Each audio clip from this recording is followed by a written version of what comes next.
Welcome to the Fang of Veidir, a Wicked Ones one-shot. Why don't we just start by going around describing everyone's characters, and let's start on the left with Ashley.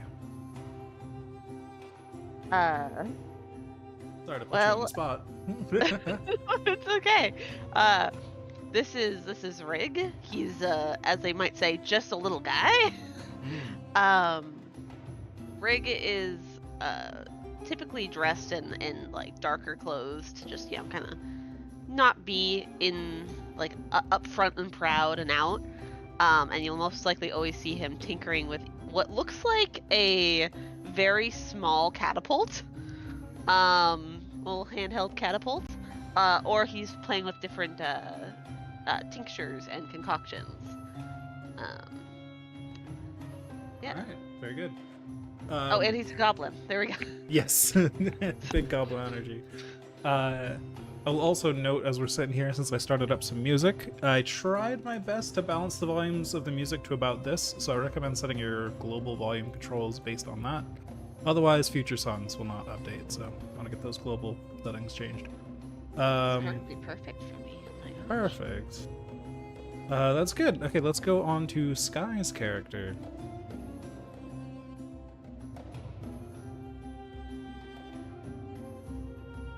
Or we can double back if you want.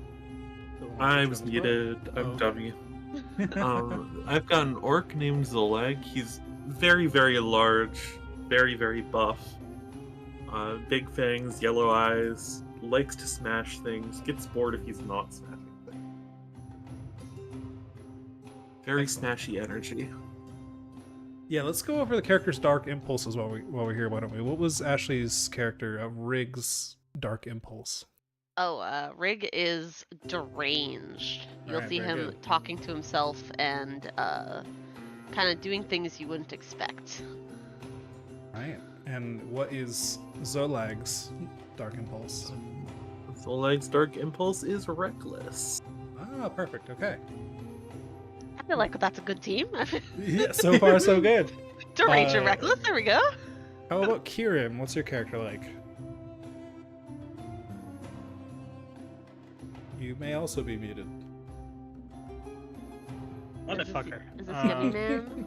Good start. Good start. It is Yummy Man. Manayomi's back. My Yuan T Warlock.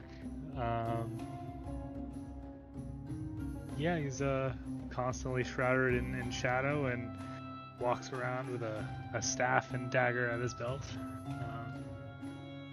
And a vaguely unsettling pouch that you swear moves every once in a while.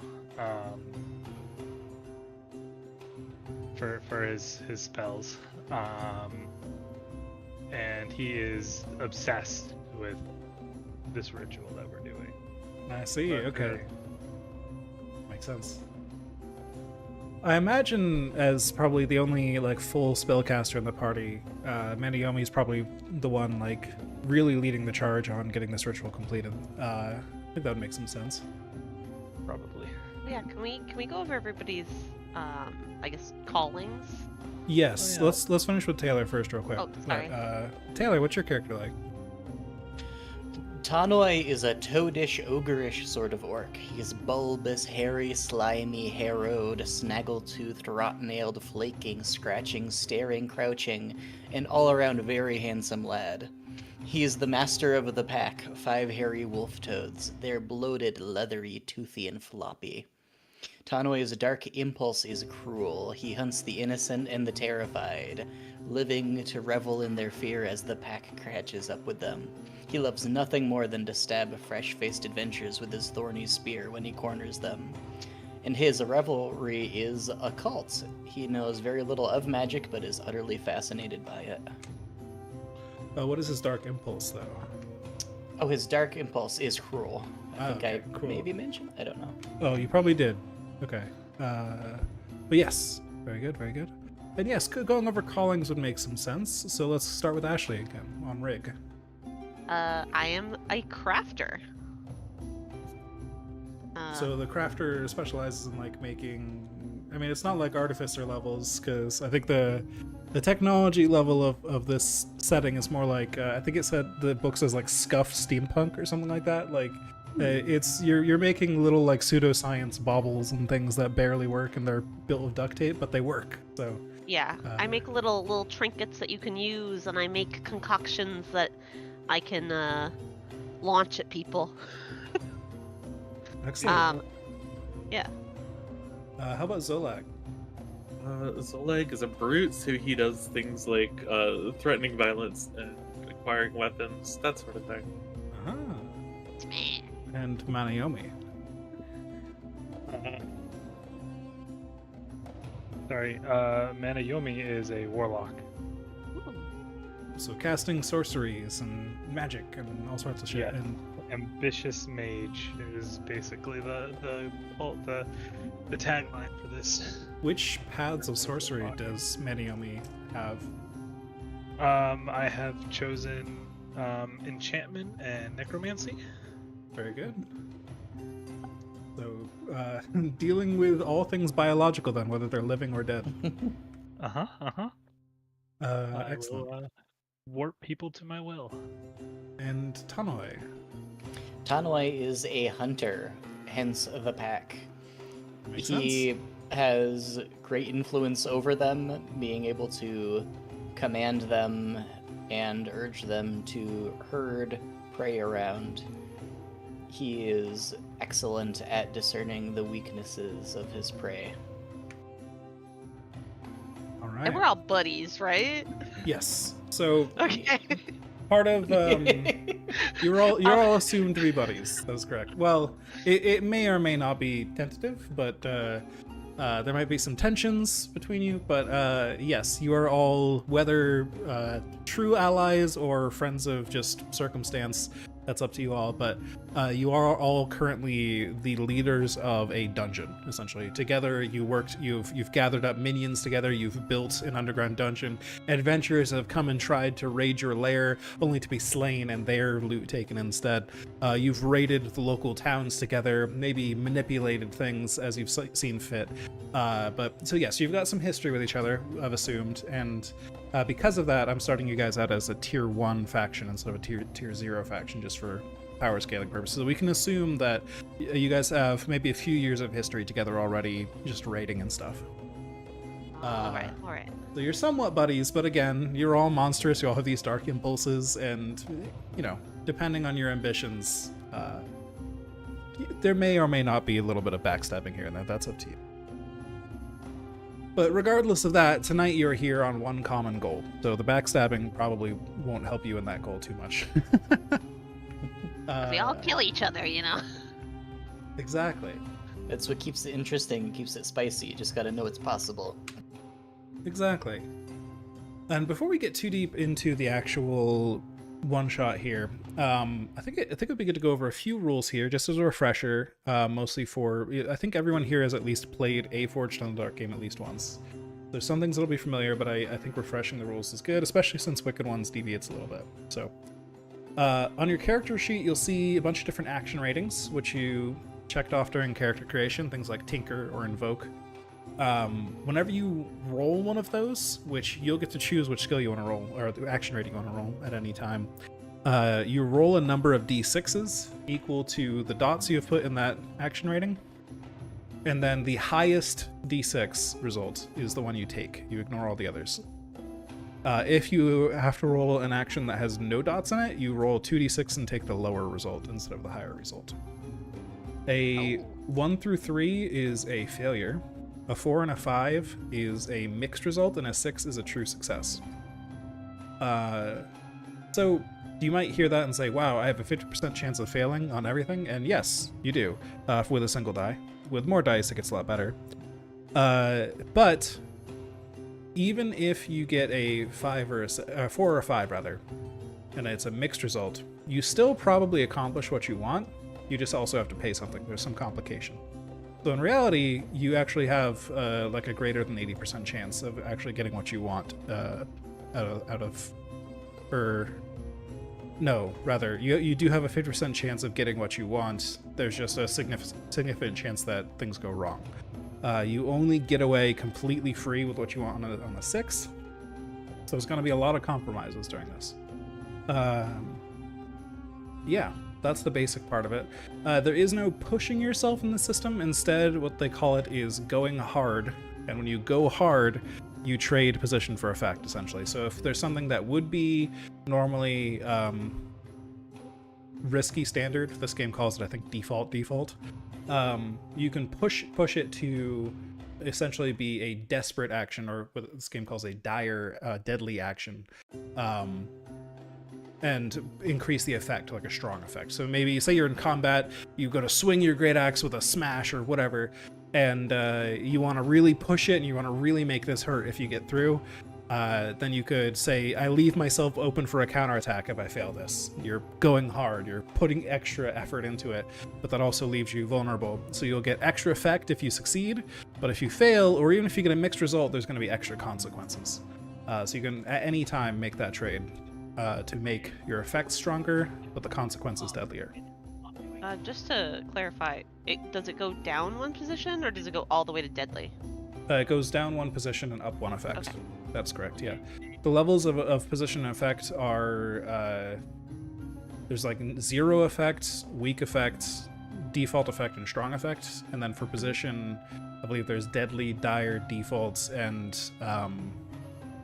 Dominant, thank you. I have it open. Yes, I was trying to remember it. But yes, dominant is correct. So you would trade up and down those tables there. Yep, so resistance rolls are simpler in this game, if you remember those from other games. Instead of having an attribute that you roll on, like resisting with brains or resisting with muscles, you actually just pick an action, and you roll with that instead. Oh, interesting. But you have to describe how that action is relevant, and you cannot roll the action that got you in this situation. So if you roll a smash to hit somebody, you can't use a smash to resist the consequences of trying to hit somebody. You'd have to say, oh, well, I gotta finesse myself out of danger or something instead. Or maybe I trick him with a feint or something like that. That's kind of the idea there. This game also has very simplified wounds. You'll notice next to each attribute there's a little squiggly square. Those are called shock. And if you are ever wounded, I will tell you which one of those gets wounded. Or potentially you get bloodied, but that's just harsher. Say you take shock to brains, maybe you got hit in the head by something. That means the next time you roll a brains roll, you take -1 die on that roll, and then you clear the shock condition. I believe if you take another shock to a attribute while you are shocked at it, that's when you hit bloodied. Or you can go directly to bloodied if the danger is bad enough, like you jump off a cliff or something, or a tree falls on you or something crazy like that. Something deadly enough that it's really gonna hurt, you go straight to bloodied. Bloodied immediately shocks all of your attributes, and if you get bloodied again, you die. So you're put in a pretty precarious situation there. Right beneath bloodied on your sheet is dark hearts, which you've all started with 1. You can spend a dark heart at any time to give yourself an extra die on a roll, kind of like pushing yourself in other systems. But instead of spending stress on it, you have to spend dark hearts. Now, how do you get dark hearts? You get dark hearts by playing into your dark impulse that we described earlier. So when Maniyomi does something that is potentially not the smartest course of action, but it plays into him being obsessed, and he's willing to risk extra things because he's obsessed, or when Zolag is extra reckless and it perhaps gets in trouble for it, you get a dark heart for it. How that can happen is me as the GM, I can occasionally tempt you, and I can say, hey, you can get yourself in trouble here. You could rush in ahead. You can Leroy Jenkins here, Zolag. That'll get you a dark heart if you want, but of course then you have to follow through and actually Leroy Jenkins, which might be very bad. If I ever give you one of those temptations and you want to resist it, you have to spend 1 stress to resist it. So there is some consequences to resisting it as well. So the game heavily rewards you for playing into those dark impulses. Defenses you can use to immediately pass any resistance roll, but only once, and it has to be relevant to the defense you have. So for example, Rig has an Arcana Orb for defense against magical backlash. So if Rig wants to check that off at some point, he can completely avoid a magical backlash effect of some kind, but then that Arcana Orb is destroyed, at least for the purposes of this one shot. I think that's most things. Everybody has unique abilities you can read over under your abilities section there. Let's see. Some of your things may say they cost stress to do. The default stress cost is just 1, unless I say otherwise. I think the only one who's casting spells really is Manayomi, but spells are pretty freeform in this system, and when you want to do something with magic, just kind of describe it to me and I'll tell you what tier of spell I think that is, and then we'll go from there on the costs and effects and all that. May I ask a question about one of my abilities? Yes. Under scrutiny, which lets me spend stress to establish a flaw in the structure or some machinery that you can see, you take +1d when you act on that knowledge. Is it just me that acts on the knowledge, or can I like tell one of my buddies and they can also act on it and get a bonus? I think just you do, because it says you take a +1 die. Okay.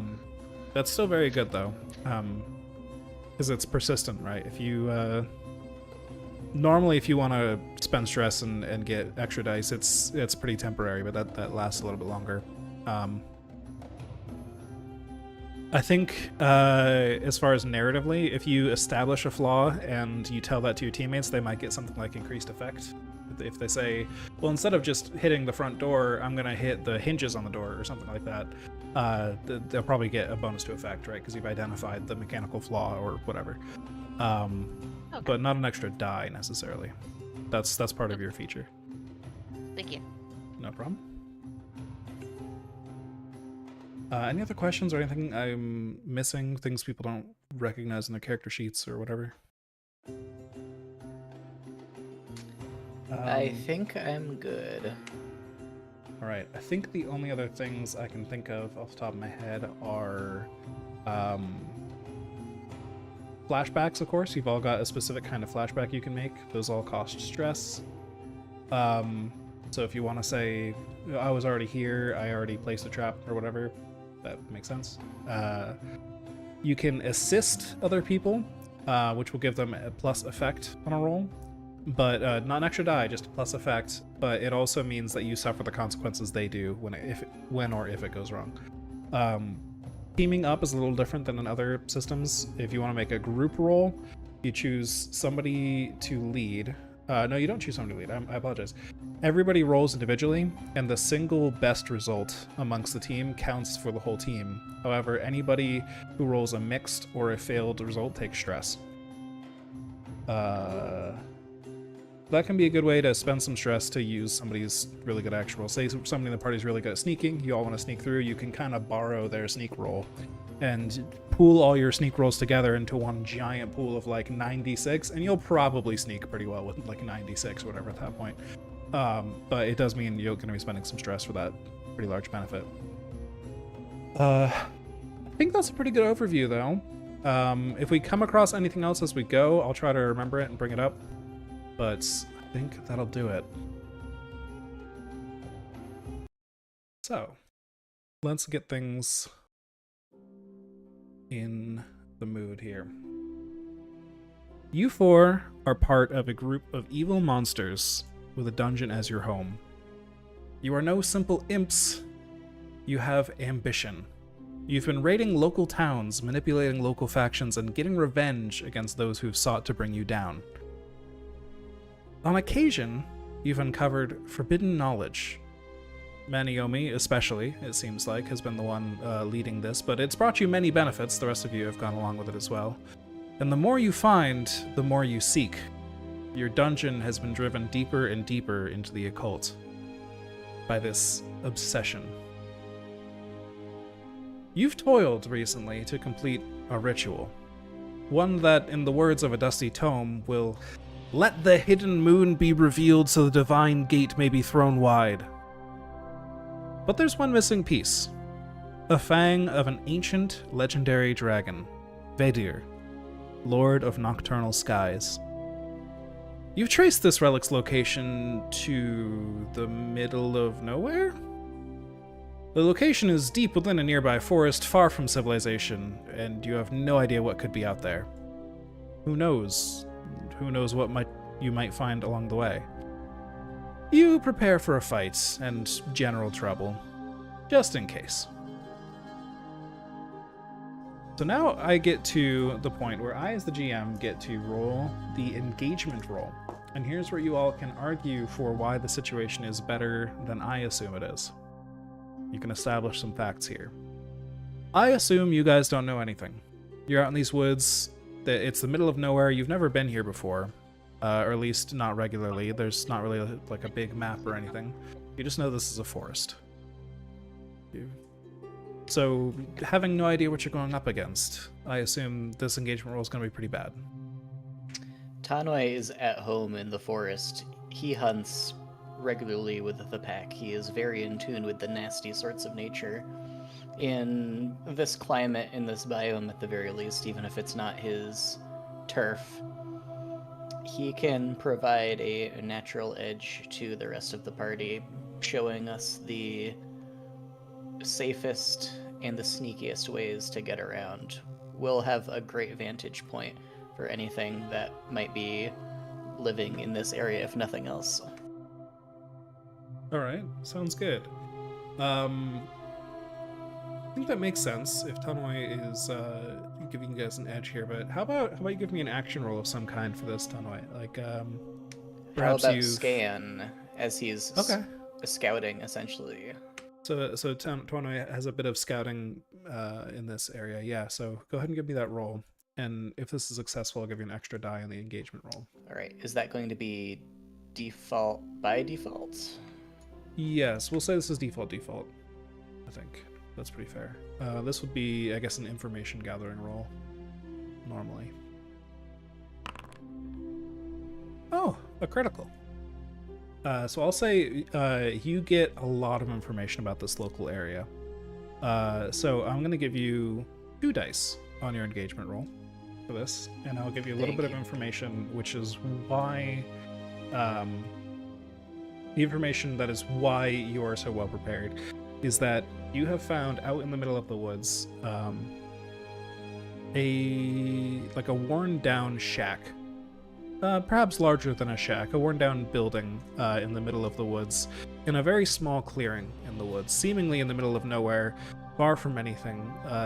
It's not even near like any necessarily like running water or anything. It doesn't look like a place that people could actually live. It's a very suspicious building. There's no windows and only a single door. So you've located something, and it appears to be near the coordinates that you've all uncovered in your arcane research. So Tanoi knows the way, you know what you're looking for, and you've probably found a path. So you have 2 dice on your engagement roll at this point. Does anyone else have any ideas?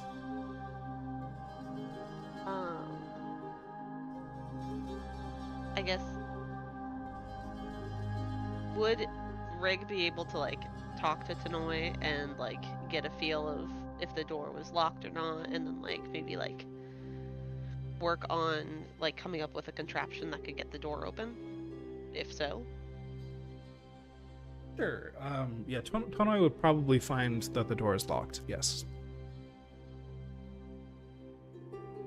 Would that help? So if you want to make a contraption, let's see. I remember there being. No, that's more of a downtime thing. That's fine. I mean, Tinker is one of the actions. It is. There is a.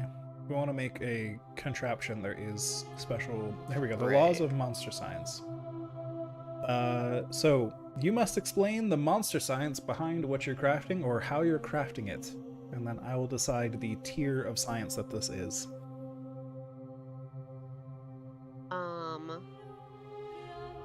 I am rigging maybe like a small explosive device to stick on the hinges of the door. Okay. That makes sense. I feel like that would be more. I feel like I'd have more tools to make something like that than I would to like make like a whole lock picking kit. Yeah, know? that sounds a lot simpler in construction. I think because this is slightly risky to work on, which is one of the factors for tier 2 science, and that you're working with explosives. Hey. I think this would be tier 2 science, just because you're working with explosives. So you get -1 die on the roll, but otherwise, yeah, you just make a tinker roll. And this will be default with a -1 die. Default, -1 die. It's a total of 2 die. Yep. Mixed result. Mixed. Okay, so in the laws of monster science, when you get a mixed result, you do create the thing you're seeking to create, but it has some flaw or volatility. So some examples are a potion that makes you appear to be dead, but you take actual damage when you wake up from it. Things like that. So like some sort of downside to this explosive. Maybe it's really loud. How does that sound? Or you Yeah. could come up with something else, but I would say either really loud or it has to be like detonated and then you have to run away from it, and then Okay. there's a risk involved. a in bit that. of a timed detonation. So I guess either option. But I don't Okay. wanna- So am I- we'll say it's like a normal level of loud, Okay. and it's it's got some sort of a timed detonation to it. That makes sense. I gotta run away real quick when I place it. But Okay, so go ahead and mark off one of your supply rig for carrying this contraption, and I'm gonna cool. put in I will add an extra die. bomb. Yes, perfect. Any other ideas for preparation? I think you're pretty well set with 3 dice, but if anyone has ideas, I don't want to skip over them. So, sorry, you go. Well, I was just gonna say, can I use invoke to crack the magical aura of the Fang or something?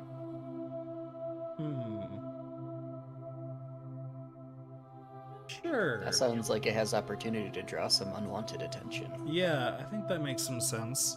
I had previously kind of assumed that you had already done that to start the adventure, but I think rolling this to see if you get like an advantage here makes sense. Yeah, to see if you get an extra die for it at least, rather than me setting it to a neutral state by default. So this will just be a regular invoke, I think. Okay. Yes, we'll go with that. Alright. Oh, shit. Okay. we are wasting all of our good rolls. Yes. indeed. Hey, honestly, as a starting gambit, I'm okay with being in a very good position. Yes, and you probably will be with 5 dice. Hopefully. So, any other ideas? Or are we good with... 5 dice is a lot. So like just as a forest, and then he's Yeah. probably gonna get smash something down. That's pretty fair. I have my pack of minions. Do they like get to also take a turn, or are they just like bundled into my turn? How does that work? And I know that's not really turns isn't really how the game works, but Yeah, I'm not sure what to expect as far as minions go. that is a fair question. Yes, you're correct that turns isn't really how the game works, but your minions do count as a separate character. Essentially, you're controlling 2 characters, but your minion sheet is much simpler. They can't do anything that costs stress, for example, because they don't have any. They only have a singled bloodied condition. They don't have any shock. So if they take any damage at all, they just go straight to bloodied and then straight to dead after that. Although the book does say in a sidebar that dead for minions can just mean they run away instead. So they can't do too much as far as all that goes, but so that means they can't. They could probably assist somebody, right? Because that doesn't cost stress, but then it'll open them up to consequences. They can make their own actions with their own action ratings, and all of that. So yeah, they are essentially just another character you're controlling that has a bit weaker capabilities.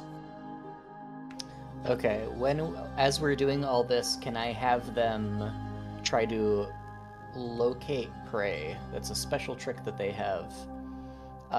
Can they look for whoever lives in this shack in the surrounding area? Yeah, let's see. I think that makes some sense. There is one thing the book mentions about downtime and minions, and this just might be something we do after we start the session. But With downtime and minions, any action they take in downtime you have to pay 1 gold for, because they only normally work when you're directly directing them. So I think in this case, that sounds like a great thing we can do once we actually start and get down into the woods. You can have them start to hunt up prey or whatever. They have the companion upgrade, and I forgot to look what that does. Companion upgrade, okay. Let's see. That might be on the sheet here. Upgrades. Companion. Okay, edit that. When you first select this, they're automatically recruited. They always join a raid without asking for gold. You decide what happens to them when they're taken down. This gives them permission to live when other minions might not. They must still be recruited again as usual, but the gold or downtime action could represent tending their wounds or going out to find them. Okay, so I guess normally you have to pay gold to even bring them along, but for these guys you don't. Gotcha. The specific text for their tricks is they know tricks. I chose herd prey and locate prey, and they get +1d when performing known tricks. Okay, so if you have them take an action that would involve one of those tricks, you can add a die to it. So if they were to locate prey with whatever action you think would be relevant for that, you could add an extra die to it, essentially. I think that is how that would go. Alright. Am I able to have them scan for whoever lives in this shack? And have that be locating prey? I think because of the reduced cold thing as part of companion, let's do that. So have them make a roll for that real quick, and we'll see how that goes. I'll say the consequence here. Yeah, okay. So mixed results, which is fair. As a side note, which I should have brought up, but is fine now. Minions have a morale instead of dark heart. Yes. Which you can spend for an extra die, but it is much harder to gain morale than it is dark hearts. It effectively works more like inspiration in that it's like GM fiat when it ever happens. But I can spend my stress and dark hearts for them because I'm a commander, so that's fun. That's nice. Okay, but a mixed result is still pretty good. We'll say they do find that occasionally people come in and out of this building, but nobody seems to travel too far from it. It seems like the people that are in here, there's like occasionally people that have traveled longer distances with like wagons of supplies and stuff and then left, but it does appear that people live within this building, yes.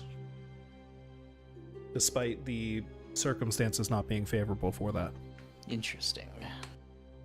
And let's see, as a mixed result, I'm going to say they get spotted while they're searching around there. So not necessarily they're immediately on edge, but one of the clocks I was going to reveal early anyways was the Unseen Eye, which is just an alertness clock. I'll tick up once. They are impatient. Would that negatively affect how they get spotted? I think it would make sense for why they got spotted, probably. I think that's fair enough. Yeah.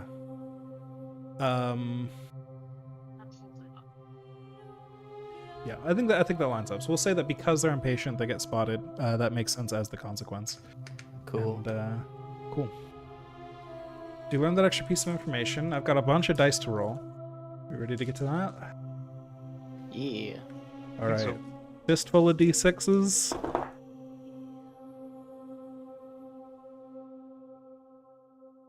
Wow. Okay. So on the engagement roll, I need to double check this because I did roll a crit, but I don't know if that actually means anything on an engagement roll.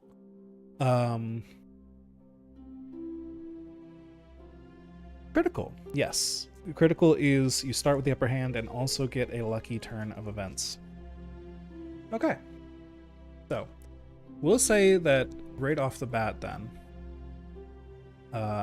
Let's drop this one and drop this one. We'll say we'll start this scene with you guys have already made your way through the forest and you've already located this place that that Panoi had found. You've already found the shack, and you're already planting the bombs and running away. So at this point, you guys have already placed things on the hinges. You've backed up and you're waiting, and boom, the hinges pop off. The door falls open, and somebody was leaning on the door on the inside and tumbles outside. That's your lucky break. What are you guys doing? I'm gonna stab him right in the face. All right, how are you going to do that? I am going to. I'm gonna smash him. I don't see another alternative. All right. Now, so I've got a mundane spear. Does that affect anything if I'm using gear? So normally you can only really do something if you have the Gotcha. if you can narratively explain why you can do it. So having a spear means you can in fact stab him. Otherwise you might have to have claws or something to show like, yes, this is what I stab him with.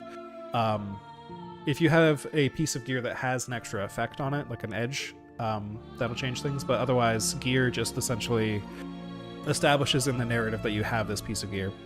So yes, you would still just roll a smash as normal. All right. I assume my position is much better since he's lying on the ground. Yes, and I just watched him fall over. I think that is a good point. This would be, I'll say this is dominant defaults for this. Okay, thank you. All right. So Tonoi rushes up and tries to stab this dude with a spear.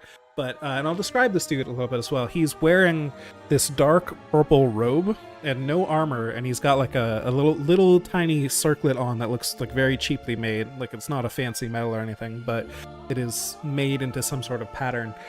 And the dude just sees the spear coming and rolls out of the way, and instead he is going to get to retaliate because it's a failed roll. Let's see, but because it was dominant, he doesn't get to do too much, so he's just going to stand back up, and now your position is worse, and he pulls out a magic focus. Oh. I would like to launch.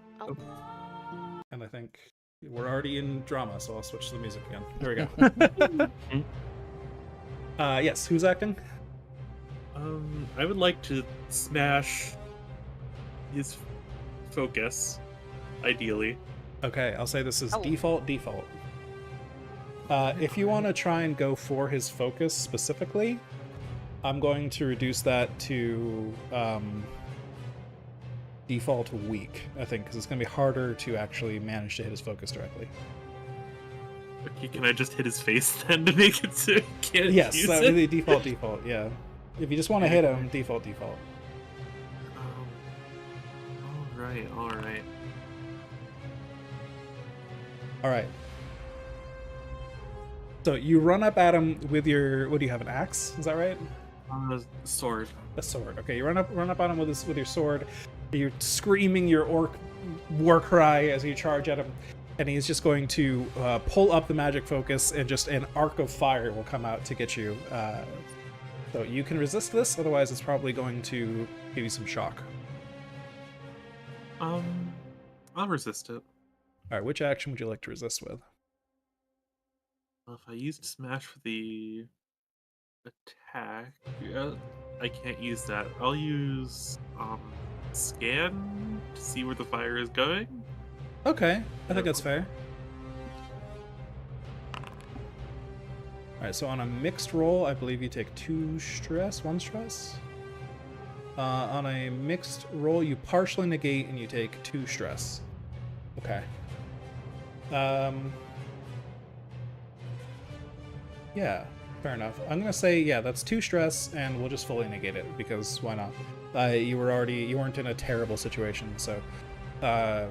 Yep, so 2 stress to Zolog, and then you smash his face in with your sword. And so he crumples to the ground, and just begins bleeding all over this door that you guys have exploded inwards. Yeah. Is he still alive? Let's see. With a mixed result on a standard attack, I guess he's probably still alive. Yeah, but so he's got a heavy head wound, and he's probably clutching at his head and is pretty useless at this point, it seems. But he's probably not dead for another couple minutes. Cool. Maniomi would like to slither up behind him and try to execute him with the sacrificial dagger. Okay. Pick a roll for me. Sacrifice can him. Sacrifice him. yeah. Because it's kind of like a sneak attack thing. Can I use trick to like sneak up behind him and stab him? Yeah, he's got blood in his eyes and stuff. I think that's fair. Sure. You can sneak up and end his life quicker. All right. This. Full success. Very good. So, Awesome. yeah, go and ahead. I steal his fucking soul. Alright. So perhaps it's less Oh. the actual attack that kills him and more that you just stick this dagger down into him and maybe not even that lethal of a spot, and his soul just gets removed from his body immediately and he dies instantly. Nice. I can now spend his soul later to cast a spell without spending stress or taking a extra die on the roll. And I can only hold one reaped soul at a time. Rick Alright. just lowers his crossbow and goes, "Hey guys, we did it! Look at that!" Yes. Now follow me. Indeed. I waddle up. So, Nice. you guys have broken down the door. You've killed the front door guard, who is apparently pretty lazy today and just leaning up against it.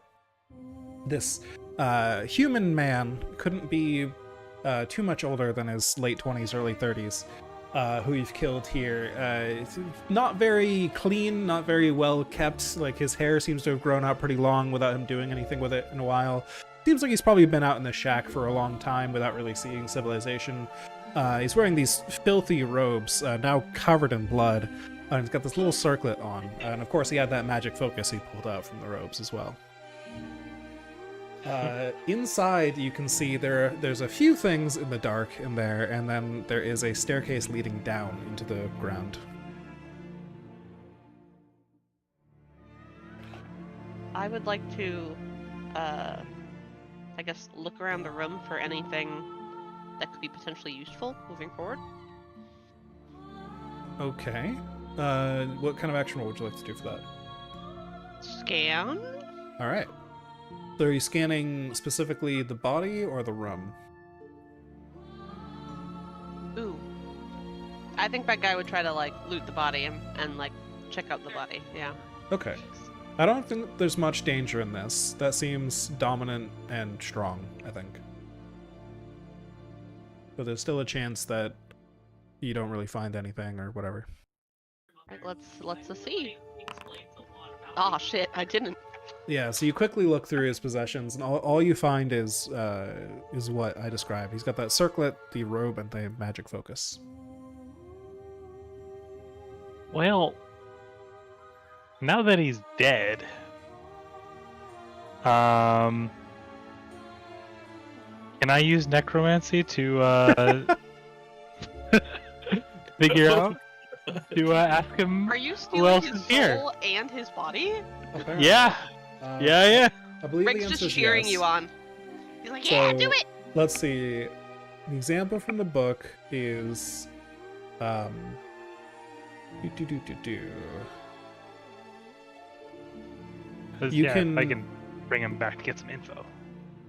Yeah, so there's a couple things here that the book lists as examples of what counts as different tiers of necromancy spells. It says something like raising a skeleton from a body as a temporary minion is a tier 2, for example.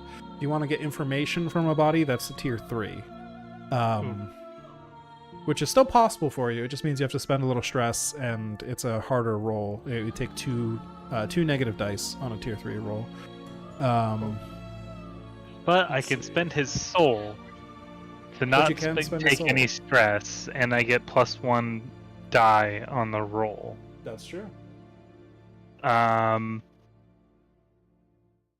I wanted to. What kind of edge could I put on the staff to enhance it magically? Because like a channeling for necromancy sounds up my alley. Yeah.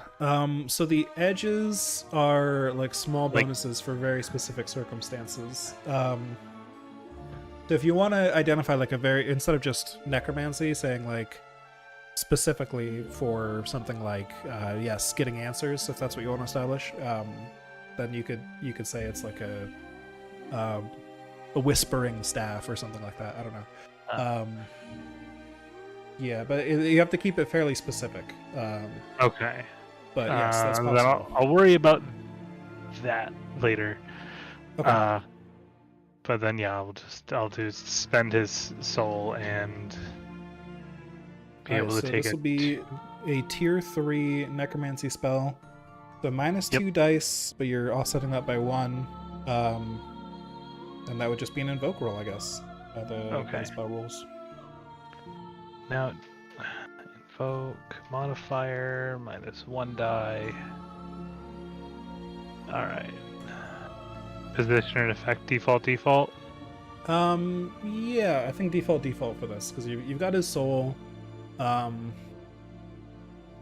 think there's still some risk to just using magic generally. So yeah. Fair enough. All right. Mixed. Okay. I think my consequence is going to be an easy one here. I'm going to tick up the unseen eye. But you do get to ask him a question.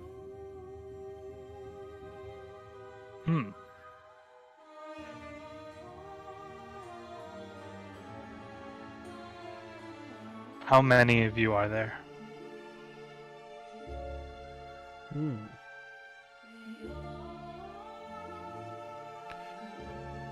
So you cast this spell, and you probably just summon the soul right back from wherever you put it, whether it's into your dagger, into your focus, or whatever, so that it reanimates the body temporarily, and he kind of snaps his bones back up into position, and air gets dramatically sucked into his dead lungs as he tries to force out an answer to this question. And he answers in a harsh whisper. Oh, well, if my mic wants to cut off my harsh whisper, I'll just say he speaks in a harsh whisper and says, "We are one, but 2 dozen."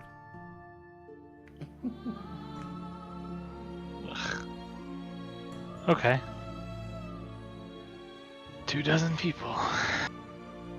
That's fun. But no, let me amend that slightly. We are 1, but 2 and 2 dozen. There we go. Oh, okay. Slightly more mysterious.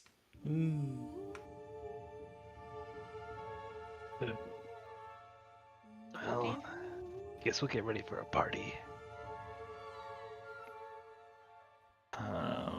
Is that all I get from that? Or yeah, I think if you had gotten like a crit, I would have given you an extra question. But yeah, as the book had an example, it was like a tier 3 spell is asking a very specific question of a corpse. Like the example it actually gives is like asking the Duke's corpse where his illegitimate son lives, for example, like a very specific thing. okay. So I think asking more questions is probably more spells or a crit or boosting your effect or something. Yeah. Okay.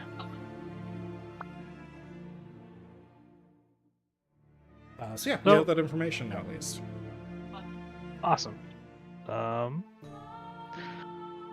don't be too reckless. Side eyes are my muscle bound companions.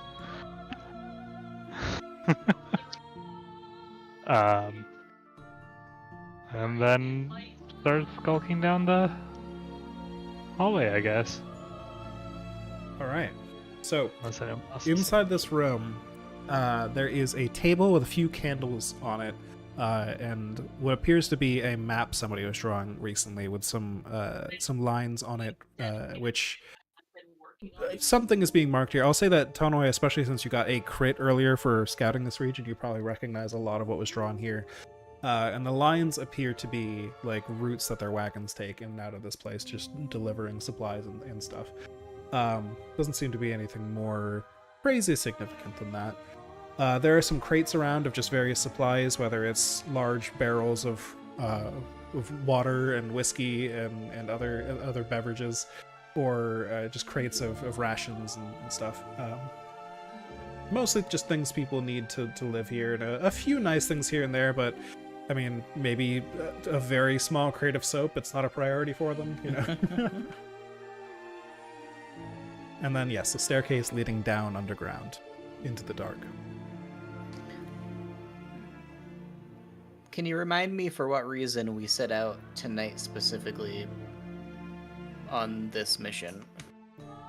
Yes, fair enough. So you are searching for the Fang of Veidir, Lord of Nocturnal Skies, which you've traced to this location. And tonight is also, the ritual you're trying to complete will let you reveal the hidden moons so the divine gate may be thrown wide. There's probably some element to your dungeon, to your group, that is somewhat interested in the moon and its phases, and tonight is a full moon. Gotcha. So this was the next full moon for you to partake in this mission. Is a timely night for us to be here. Yes. If it weren't for this being such an auspicious night, I'd suggest we just poison them. Come back later and pick the corpses. It's to be tonight. Yeah, that won't do. Yeah, I got plans in a couple days, so yeah, we're gonna have to do it today. Well then, let's go in and smash it all down, right? It's what you do best. Well, if you're gonna do that, you can lead the way, buddy. I'll be right behind you, and I hold up my little catapult. Hold thing. on. What if we lure them up here? There's just a little doorway. They'll come out. We'll bop them on the head. All of us up here, they can only come out one at a time. Can't use any of that fire magic. Down there, they'll just burn themselves to a crisp. We'll hunt them like rabbits in a warren.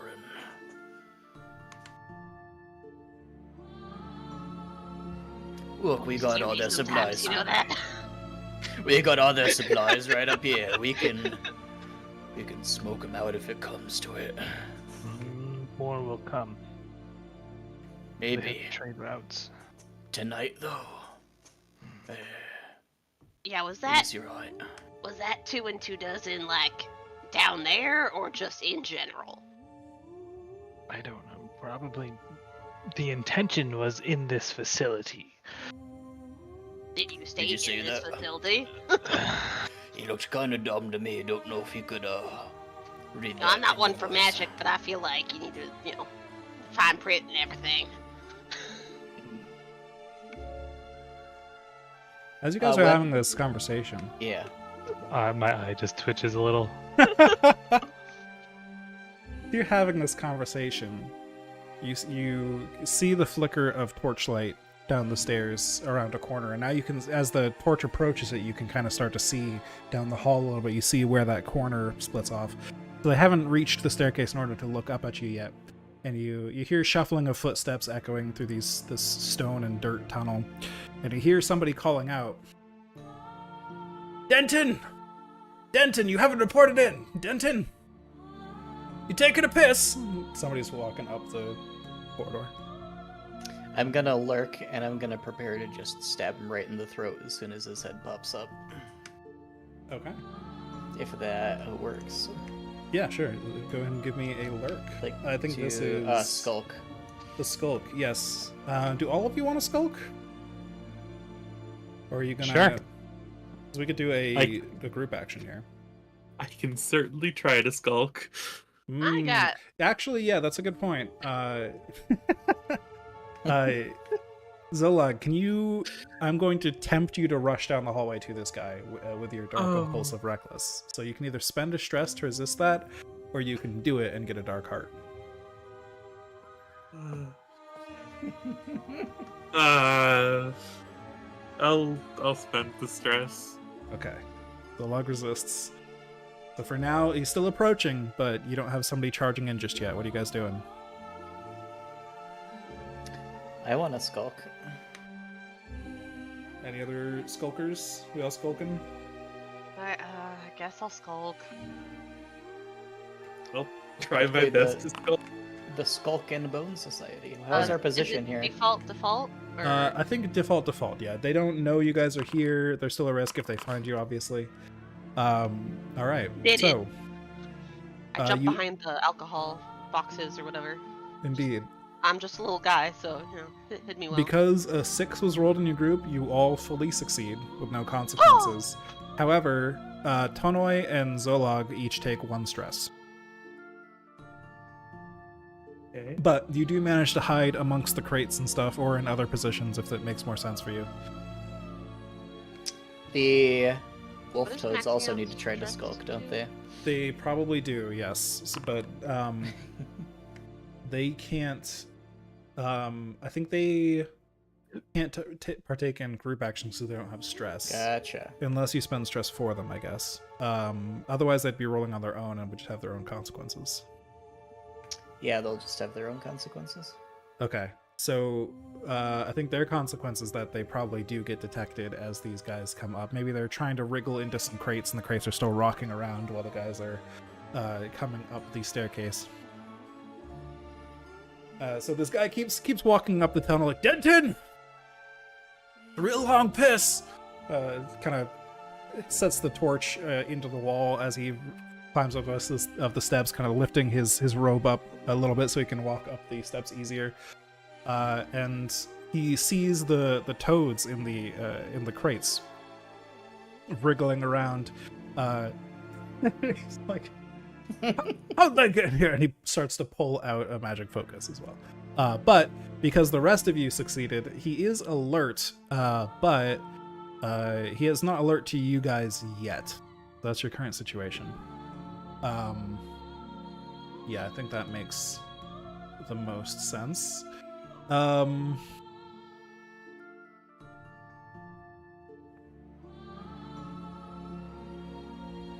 I able, from my hidden position, able to fire a crossbow bolt at his fucking chest or skull?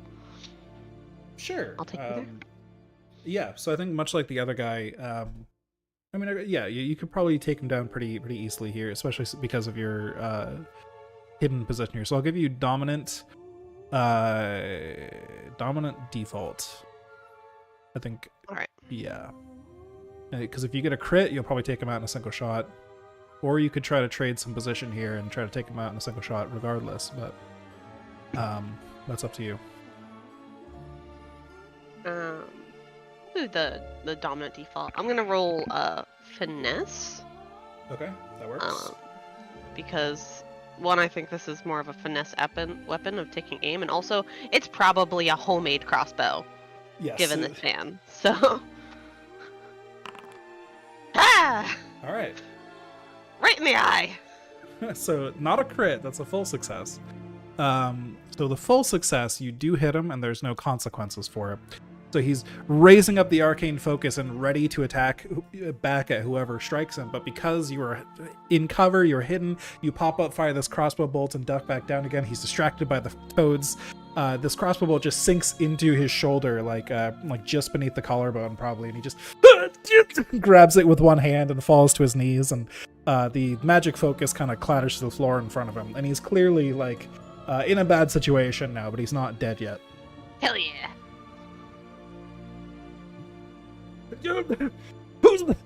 What the fuck?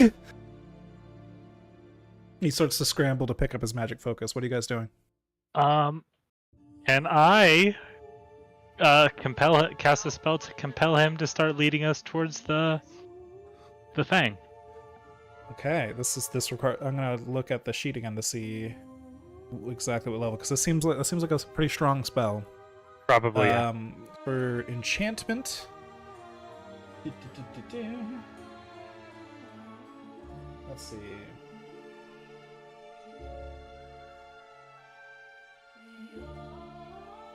So yeah, making somebody forget something or giving them a single suggestion of something that they'll do, like a single action, is a tier 2. I think this is more than that, so this sounds like a tier 3 for like a dominating a target. Yeah, so that would be a tier 3 as well. That's a stress and -2 dice on the roll. For a default, because there's some risk to casting, and the default result is you get what you want. So. Oh, fuck. Actually, can I just make him stop in his tracks to give someone else a better position?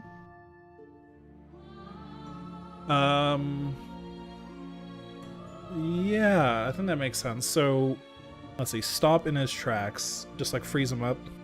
Yeah. Yeah, I guess I'll bump that down to a tier 2. Okay. Well, that'll be -1 die. Alright, let's try. Alright. Success! And mark 1 stress, because it's a 2/2 spell. Yes. So he's looking around, trying to scramble for his focus, and then all of a sudden he freezes up and almost falls over, losing his balance as his entire body just locks up, and his eyes go wide, and he starts to struggle for breath a little bit. Who's up next? Zolag, haven't heard from you in a minute. What are you doing? Well, the person is stunned. I want to smash, I guess. Becky, let me smash. God. It's what they do best, you know? You gotta do what you gotta do. You gotta do what you gotta do. Yeah. Like, I don't know, jump on the person and slam them into the ground under my full body weight. Yeah, so I think he's near the ground. He is completely paralyzed at the moment. I think this is dominant strong. Okay. And can I use Maniac to go hard? Sure. Can you go above strong of Maniac? I don't know. It says I get +1d when I go hard. Oh, I see. So you just want the extra D. That's yeah, fine. and Yeah, so also the potential to not take another stress. So it'll be default strong. Default strong. Okay. Oh my god. Yeah. Okay, so not only let's see. What does a critical on just trying to kill someone look like? A critical Really bad Successfully GI killing dev. them. Yes, but a Killing critical... somebody else. Yeah, killing somebody else too. That's right. I make a them-sized hole in the ground Yeah, that their pretty- body is pretty resting. much. I think just as a reward for this, there's sometimes when a crit can give you stress back. I think that's just an easy way to give this some reward. You gain 1 stress back. You can untick 1 stress, and yes, you just chop his head clean off, single blow. Rolls along the floor, coming to a rest near his magical focus, covering it with blood. Ah, yes, death. the Just rest what of his the body- therapist ordered. Collapses.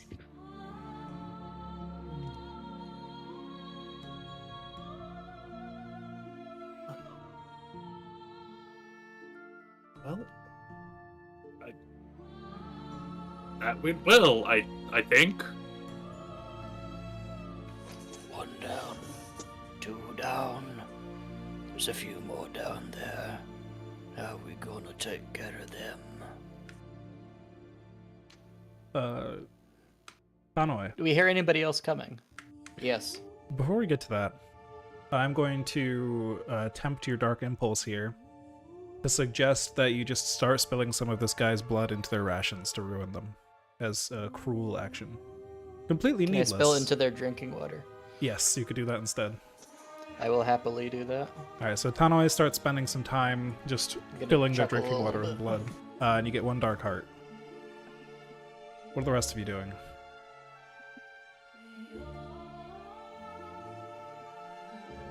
See this? How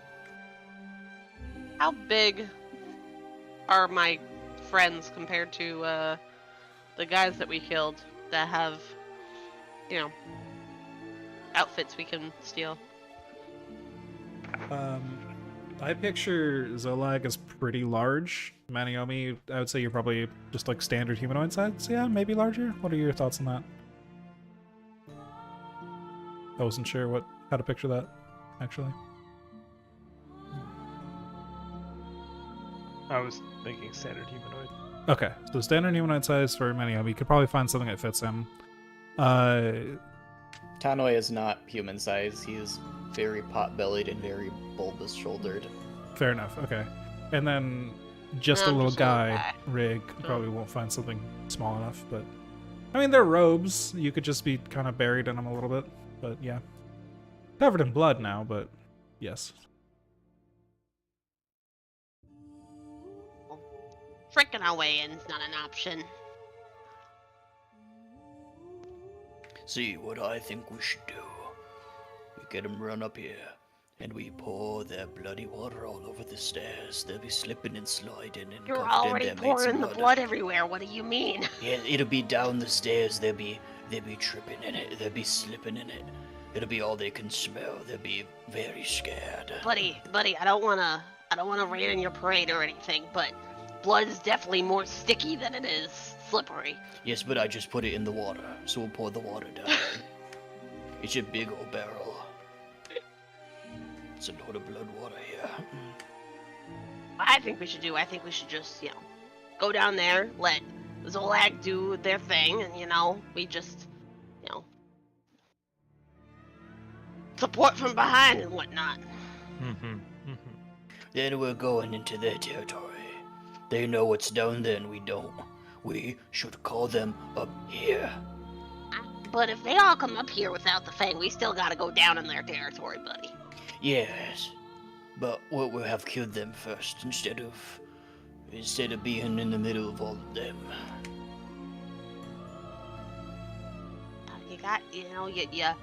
It's hard arguing with you. Every time we talk about strategy, your strategies always end up winning out.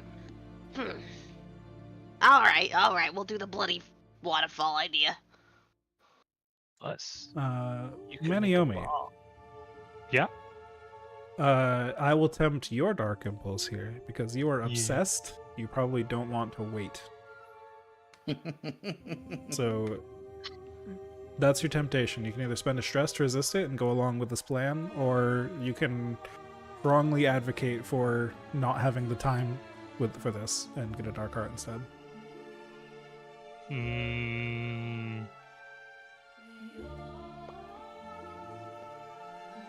Now, when we reach 6 stress, we're not like out of the scene like in Forged in the Dark, right? Good question. Thank you. So in this game, yes, when you reach 6 stress, you go feral instead. Which, when you are feral, any action, you are forced to immediately take an action that goes with your dark impulse. And any action you take that goes with your dark impulse no longer costs stress, but you can't do anything else that costs stress unless it goes along with your dark impulse. And the whole group collectively decides if something goes along with your impulse or not. Okay, shit. But I think for now I will try to be patient and resist rushing down by suggesting that, if we lure them up, maybe we can lure them into a good trap, i.e. another explosive device. Or something. But yeah, I will resist that. Resist yes, that makes sense. So one stress and you can continue planning, yes. Okay. Cool. I like that idea of the explodey thing. Well, hey, I'm not packing a whole bunch on me. I can go see if there's any left outside that I can scrounge together or something. When it comes time to lure 'em, I got me girly whistle. You know the one. It sounds like a human lady screaming for help. Yeah. Not a lot of humans can resist that. They all want to be heroes, even the little coldy bastards like these ones.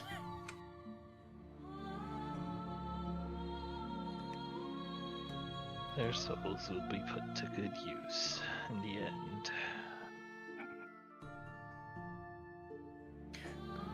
Can you do any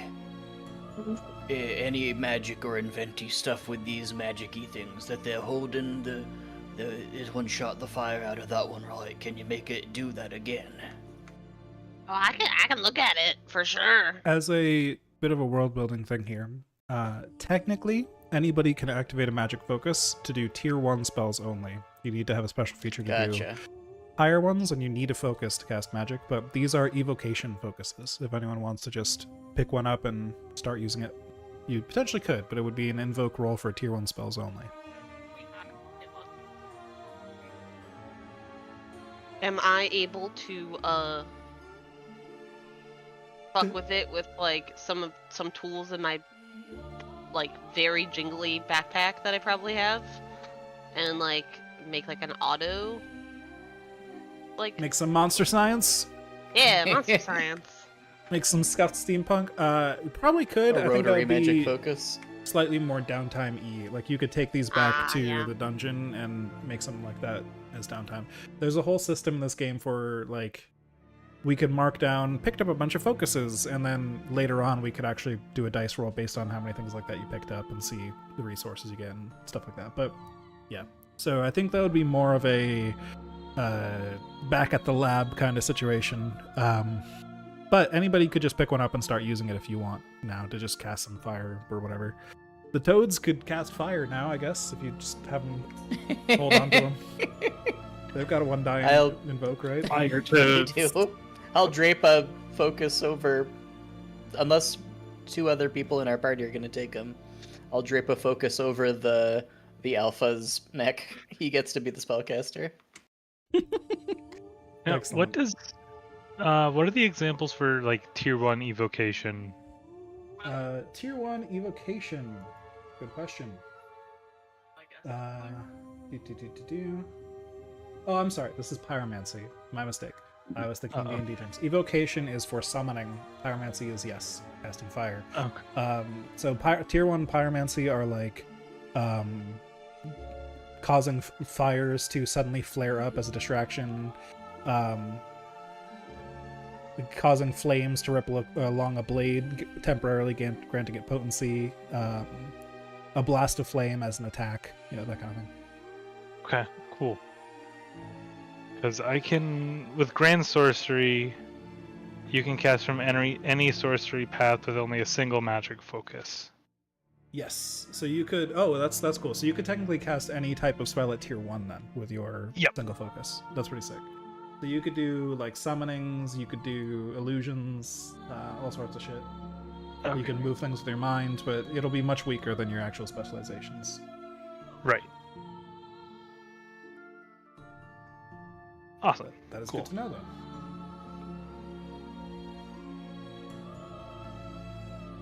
So as you guys are here planning, are you going to start dumping out water, or is that kind of the plan here? Tanway will describe what he was envisioning, which was like pouring the barrel once somebody starts coming up, and then probably like hurling the barrel down at them. So the stairs get like all slippery as they're walking up, and then they get bashed down. That may there may be some obvious objections to that from other people, but that's what he'll describe to them. Okay. I can do the throw in the barrel part. Easy enough. That makes sense. Okay, so here's what I'm going to suggest then. I'm going to make a fortune roll for the enemy faction here to see when somebody comes up or if something else happens here, since you're kind of waiting on their initiative. Yes. I'm just going to see what happens for them.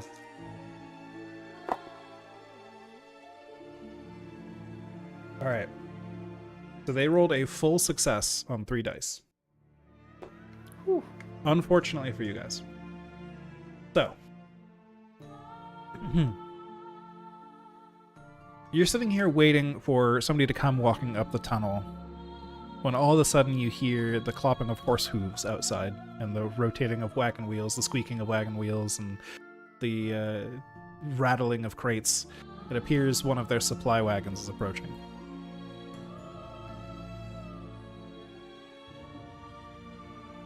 Sit. Well, shit.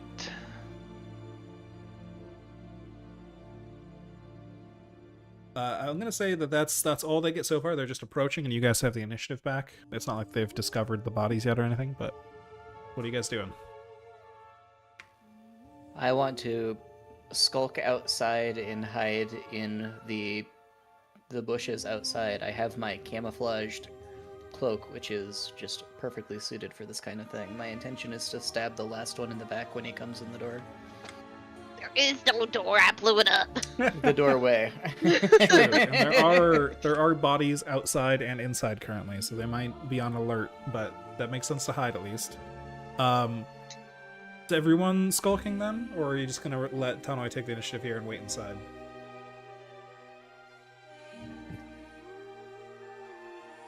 I'll skulk. Okay. I will skulk, and I'm gonna put out that the guy put a torch up on the wall, right? I'm talking like Eli again. Yes. The guy put the I'd like to put that out. Okay, that's fair enough. Okay. So if you'd like to rush to put that out and then hide, I think I'm going to make this riskier.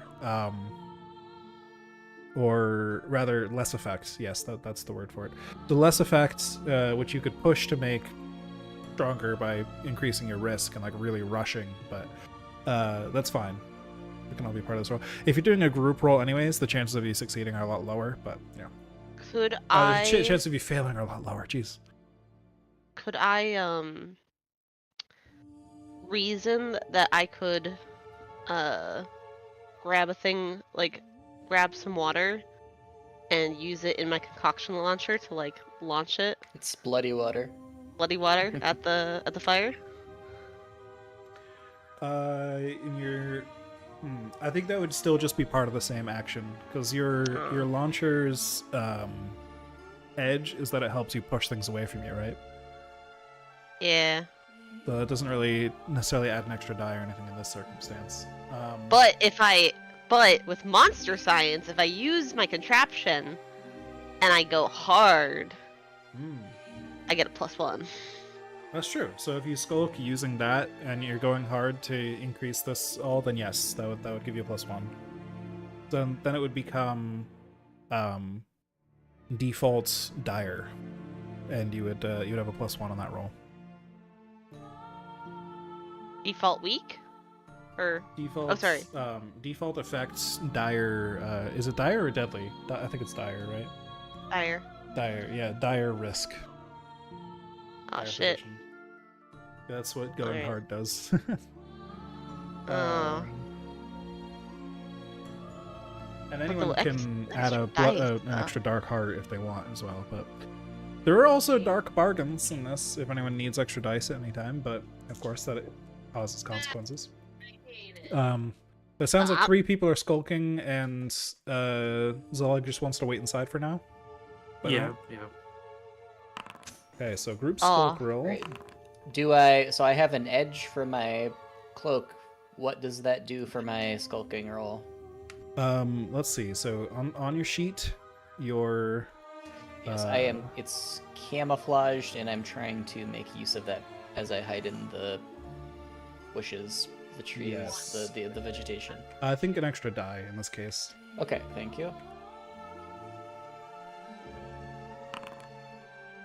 And I think the toads are going to remain inside, All right, fair enough. and they're gonna try to skulk, but they're aware it's probably not gonna work terribly well. Yeah, I would say in this case, if you're trying to skulk here, it's not necessarily about just being hidden. It's about like trying to get the jump on these guys. So if they're just waiting inside, they probably don't need to roll for it.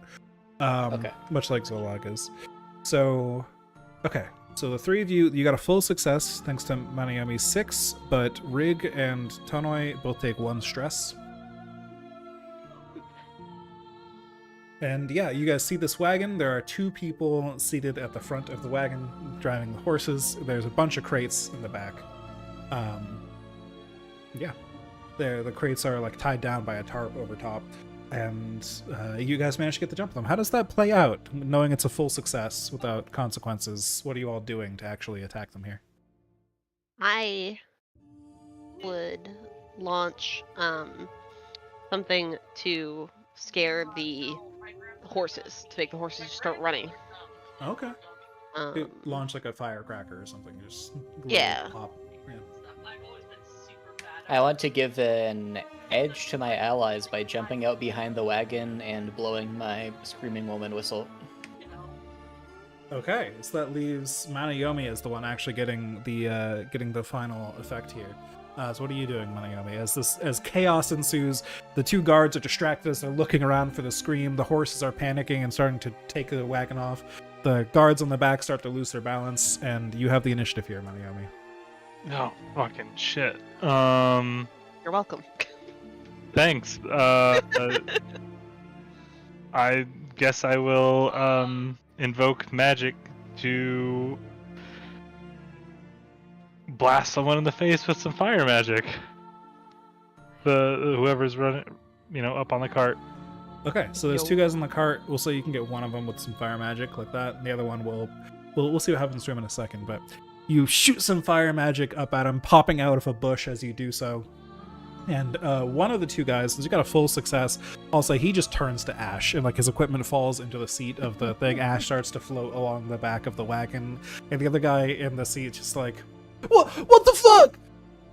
Denton, no! And he jumps Poor off guy. the wagon and like draws a spear from his back and starts looking around. Are they all named Denton? That's their title. It's like an acolyte. Where are you? They are one. And yeah, so he's probably going to see you cast that spell, but he's currently between all three of you at the moment and very panicked.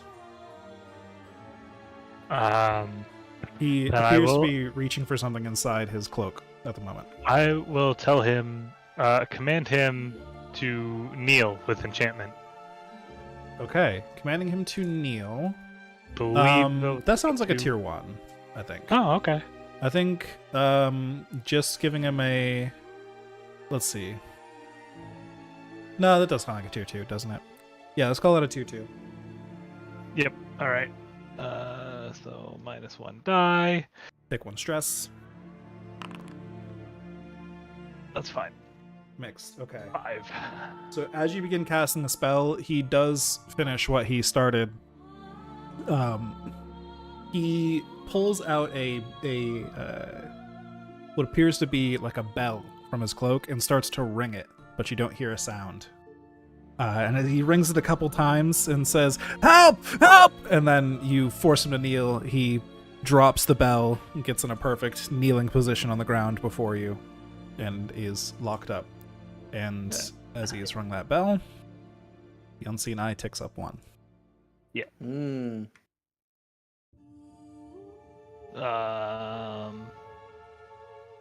Well, I'll go execute him now that he's kneeling. If I can do that. Yeah, he's currently probably not going to be locked there for long as a tier 2 spell, but you certainly have the initiative and you're aware of how long it would be, so you can rush up. And yeah, what are you doing here? I'm just going to slit his throat with the sacrificial dagger. Okay, what action are you taking though? Oh, good question. Where the fuck did my character sheet go? There it is.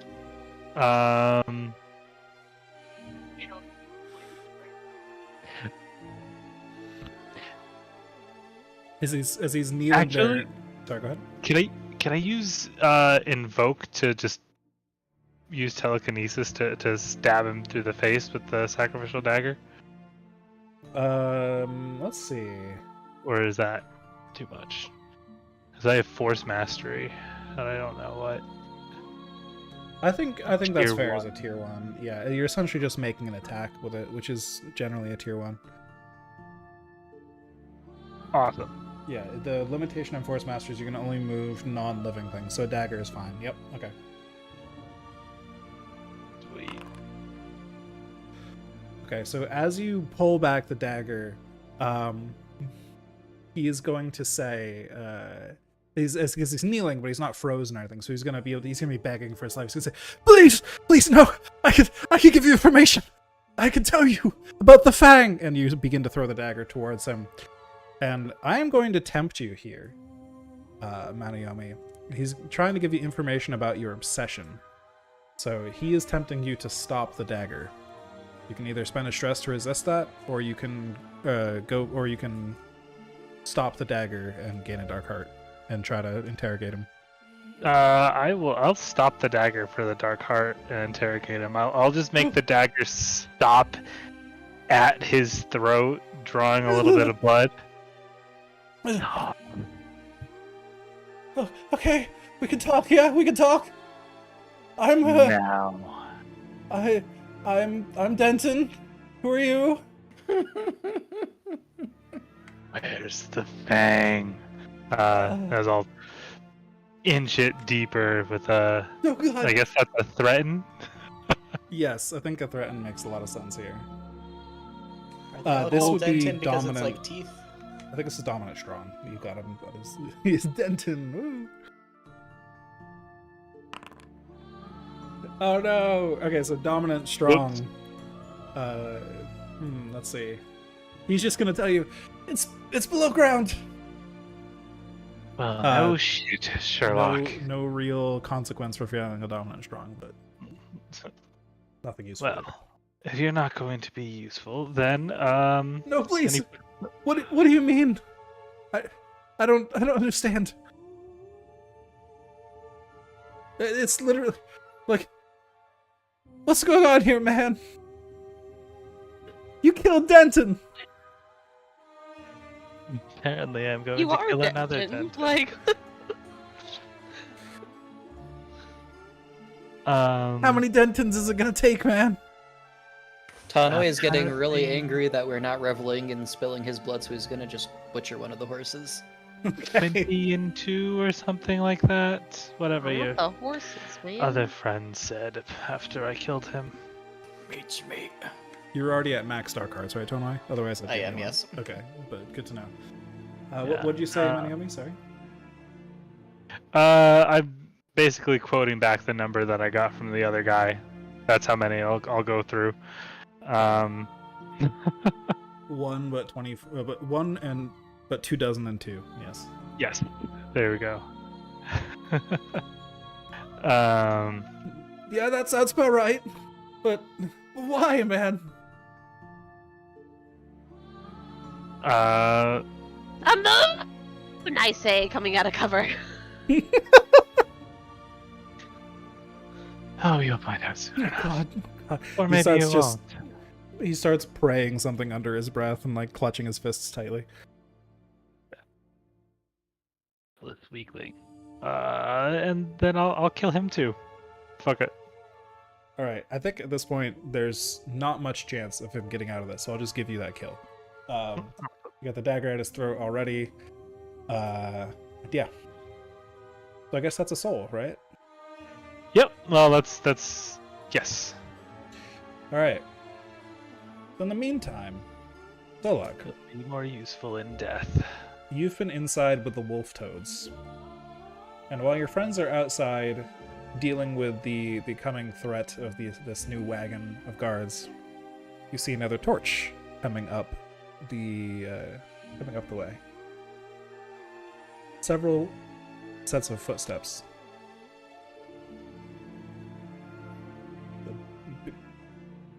You hear voices saying, "Oh, everybody's taking it easy tonight, I guess. Nobody's taking this seriously. How did we get such shitty help here, huh?" Another person agreeing with the complaints. What are you doing? I am stopping petting the wolf toad that's closest to me. Do wolf toads purr? Do they just I purr? taught them how to purr. They do not naturally purr. Perfect. He's trying to lure you into a false sense of security so he can eat you. Perfect. Is there... So there's a staircase, right? Mhm. And they're coming off the staircase. Is there, like, a wall? Like, how is this oriented? There's a short staircase, pretty rickety, but it looks like it's kind of built so like dug the earth out and then just put wood on top of it, basically in the shape of staircase going down. And then there's a kind of a mixture of stone and dirt tunnel down there. It looks like it was dug out somewhat recently. It's never been like really maintained too well. That goes deeper into the earth, like a slight slope, and then maybe 20 feet down the way there's a corner, Okay. and you can see the light coming around the corner. Well, in absence of other plan, I'm gonna pick up the barrel and prepare to throw it as they turn around the corner. All right, what Wait. action are you gonna take to do that?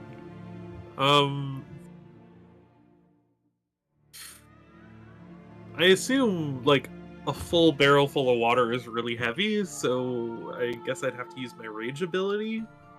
Okay. Lets me do incredible feats of strength for a stress. That makes sense. You still got to pick an action rating, but yes, that essentially enables you to do that. Okay.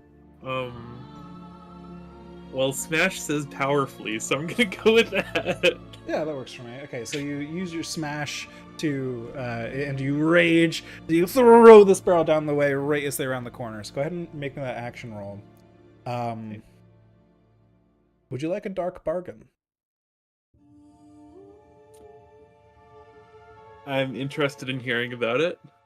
The dark bargain is I will tick up the unseen eye by 1, but you get an extra die on the roll. Hey. I Whoa. don't know what the unseen eye is, but it sounds like fun. I'll take it. All right. Um, As you Can I throw use this the barrel, dark card as well? You can. As you Oops. throw this barrel with enough force that it's going to be very loud. You're probably, orc rage shouting as you throw it. It's going to cause some commotion, so. All right. Full success, but thanks to the dark bargain, the unseen eye does tick up 1 more.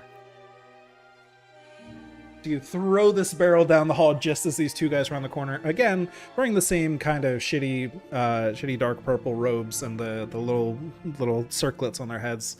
They round the corner. They're both holding torches, and they look up at you, and they hear the roar! The barrel comes flying towards them, and they both just, like, very cartoonishly look at each other and then look back at it right before it hits them. They slam against the wall, and they're completely passed out or dead. You can't tell from here. As you hear a loud crashing and crunching sound, and bloody water goes everywhere, maybe mixed with their blood, too. Both torches go out when it's dark down there again. And then, as the unseen eye opens, all 4 of you feel in your mind the image of an eye opening up, and you feel like you're being watched. I'm gonna jump back in the bushes. Right.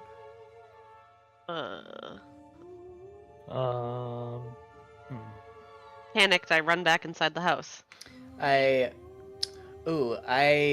I wear the amulet of Yipsif around my neck because though I am obsessed with magic, I am terrified of getting cursed by it.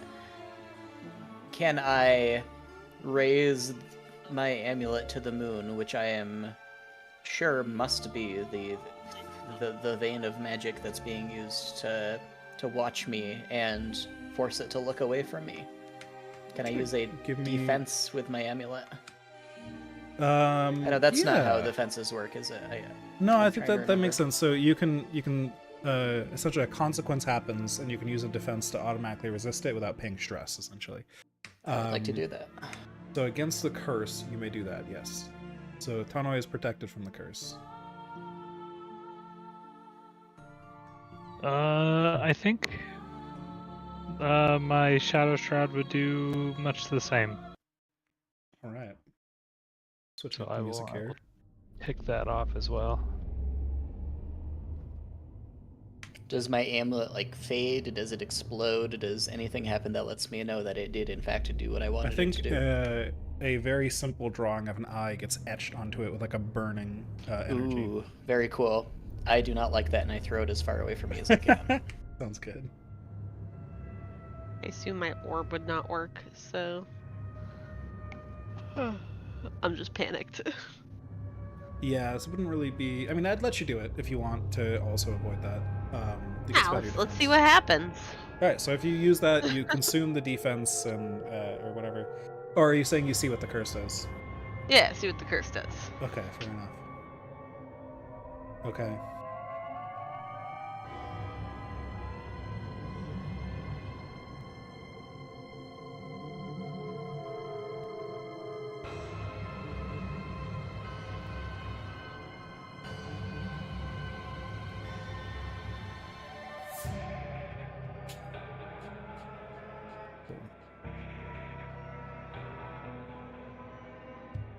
All right, I had to write something down there, but yes, we're good. So obviously the situation feels different now. You all feel like paranoid. You're looking over your shoulder, except Tanoi, who feels fine. I'll say the wolf toads probably look pretty paranoid at the moment too, though, as something is clearly very wrong here, but you're not sure exactly what yet.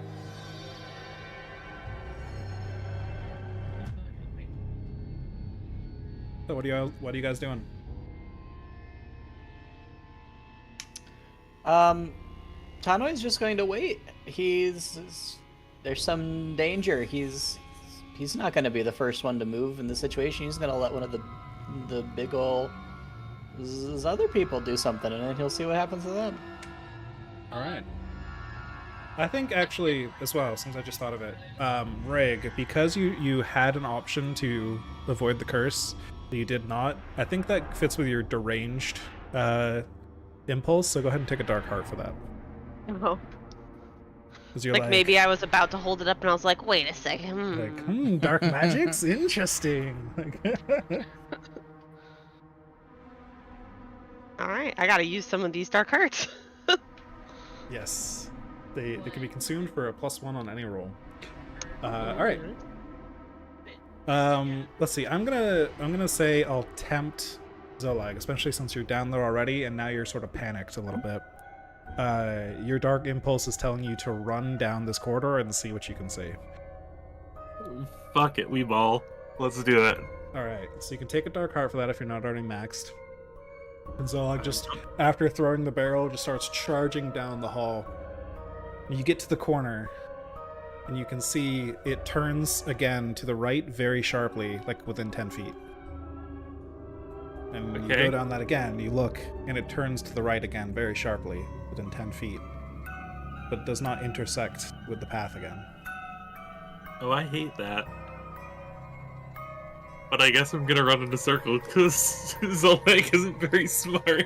Alright, Zolag begins running down these paths one by one. You feel like you're getting deeper and deeper. The darkness grows thicker around you. The presence of the eye on your shoulders and your back and the back of your neck grows stronger, sending you ever forward as you run towards whatever could be causing this panic. What are the rest of you doing?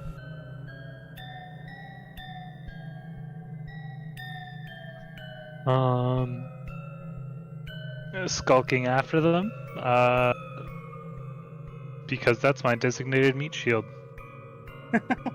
Very good.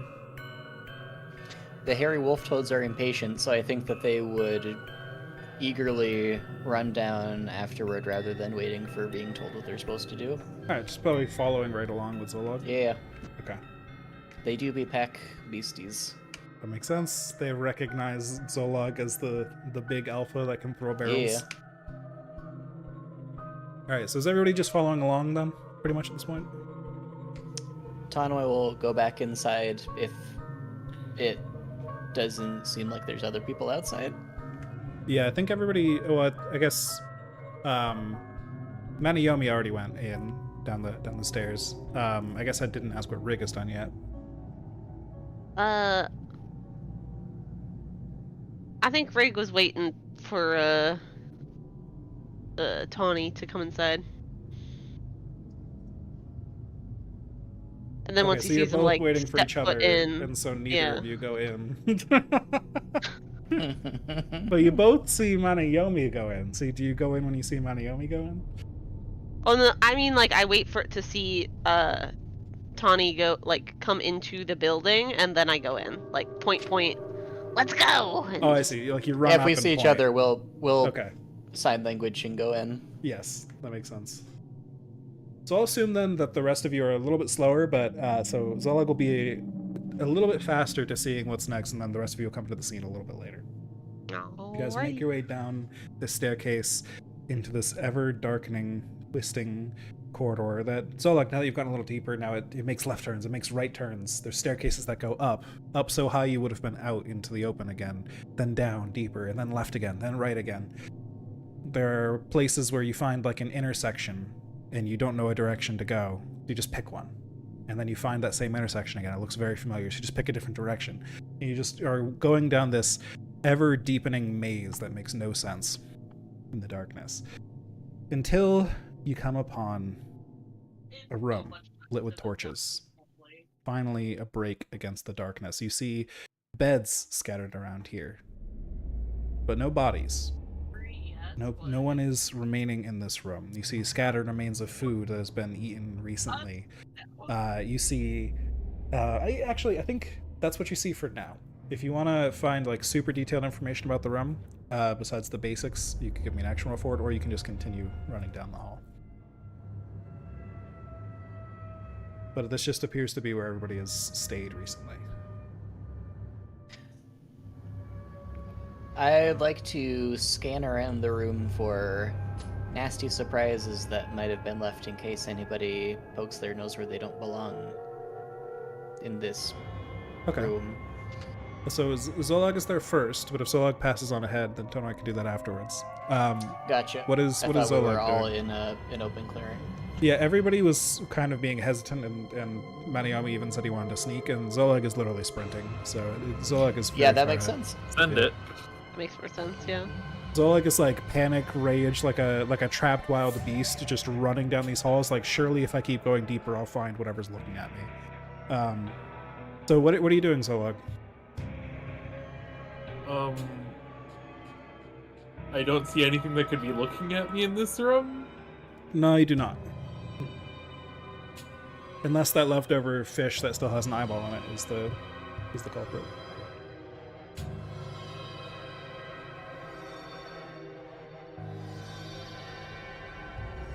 So sounds like you just keep running then? Is that the plan? Or do you want to, Zolag, stop and look around? What you doing? Just keep running. Alright, Zolag looks around the room, sees there's no eyes in here, and just keeps running. So Zolag tears through the room, and then a short time later, the rest of you arrive. What are you doing? I think Tonoi already spoke, actually. So you're looking around the room. Is that a scan then, sounds like? Yes, please. Alright, give me a scan. This is default. I'll say dominant default. There's not much risk to looking around Am I able... what were you going to ask? I was gonna say if I could help out, because I want to look for like concoctions or Yeah, things that's fine. that are trinkets and whatnot. That would just make it dominant strong, so that works. Gotcha. So on a mixed result, as you spend time in this room, you can feel this curse that has been on the rest of you, but not Tonoi, grow a little bit deeper. Perhaps you can feel some connection to your wolf toads or something, Tonoi, that tells you that it's getting deeper on them, but not you, and you're thankful for the amulet you broke earlier. Yeah, the rest of you feel like the shivers on the back of your spine, like on the back of your neck, growing stronger. That is the result of, that is the consequence of spending time. But as you look around the room, you find it does appear these are pretty normal quarters that they were staying in. You see like beds and what they're eating and stuff, but it appears that while they were here recently, there was some kind of celebration or something. You saw lots of like whiskey and stuff upstairs, but it appears they broke out wine for this meal. It appears that there were much fancier food than you saw in the rations up there. And it appears that everyone was seated in a circle around the room, as if they were gathering for something.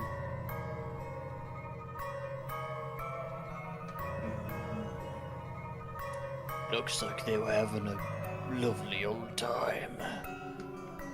Don't see any traps though. I think in a normal campaign of this, that kind of roll would also give you a bonus for the loot check at the end of the session, but I'll just note that for now in the one shot because it doesn't actually matter, but worth bringing up, I guess. You would get plus loot for this. And fancy wine or something. So knowing that, do you stick around in the room more? Are you going down the hall more? What are you doing? I mean, we gotta go see our friend, right? Our Yeah. buddy, our buddy boy. I think you probably also see the deep footprints of Zolag having been through here recently. Yeah. Let's go. Right, so you continue I down the hate tunnels. this music. Right, Like I love it, but I hate it. I love it. It's from The Curse of the Golden Idol, and it's a great game, and it has great music. Or The Case of the Golden Idol, rather. Not that Curse is any less applicable. But, yes. You guys continue down the hall, and by some strange twist of fate, in this non-Euclidean space you all find yourselves in, you meet Zolag at an intersection both coming from opposite directions.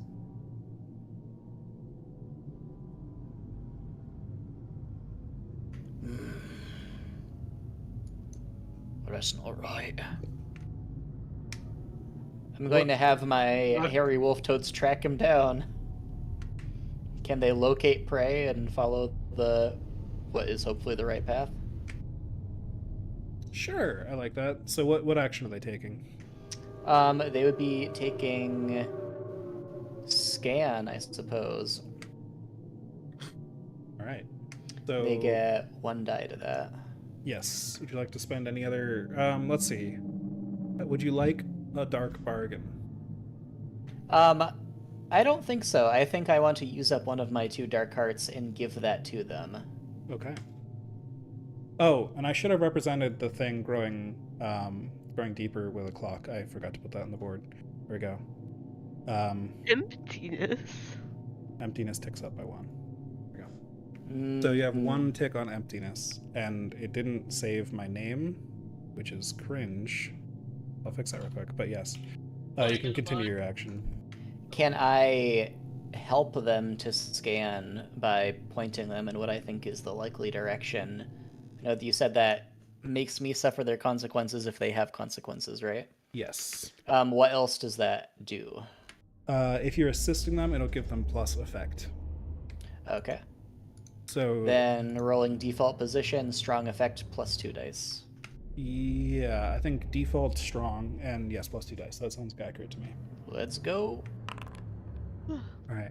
Ooh. A full success, no consequences. It's very good. So they begin to lead you down these corridors. Zolog, I'm going to tempt you to rush ahead of the party again. Are you going to pay stress, or are you just going to run? I don't have that much stress left to spend, so I'm just gonna do it. Okay. Zolog rushes ahead, but the wolf toads Chunkin'. seem to follow along at a pretty good pace too, finding the path as they go.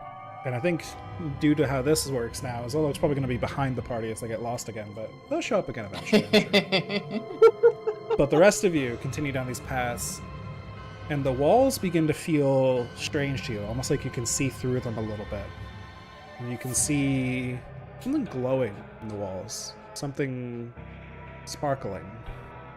And the farther you walk, the more the area around you looks like a starry sky, until there's no more dirt and no more stone, and you're just walking through stars.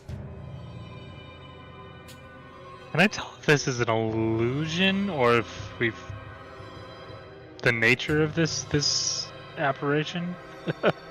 Sure, I think that is a tier 1 illusion spell, to just determine if it's an illusion. I think that's pretty fair. Oh, I think this would be default. all right.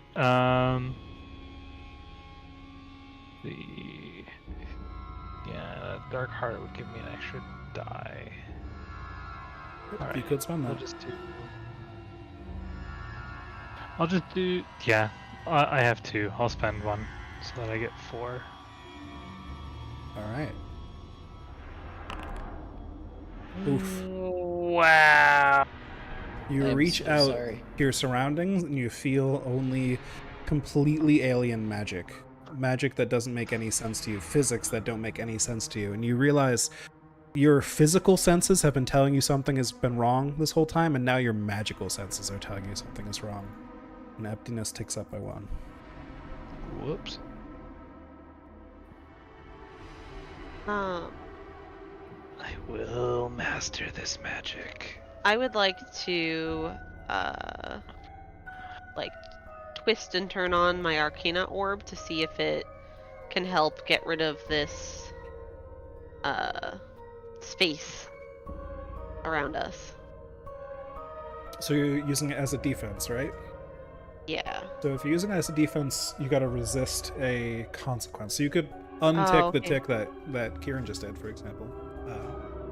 Like you, it's like a defense is basically a way to prevent a consequence from happening, Okay. rather than like an Well, active.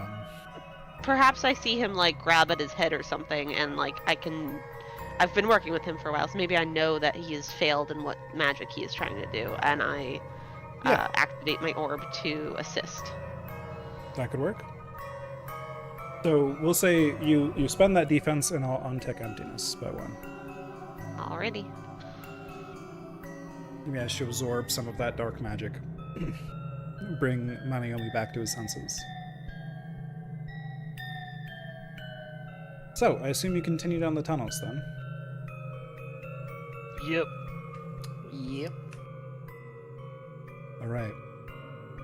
I'm gonna switch the spotlight back to Zolog for a second. So as you're running, you are not in the spacey area that the other people are, and you're in normal tunnels still.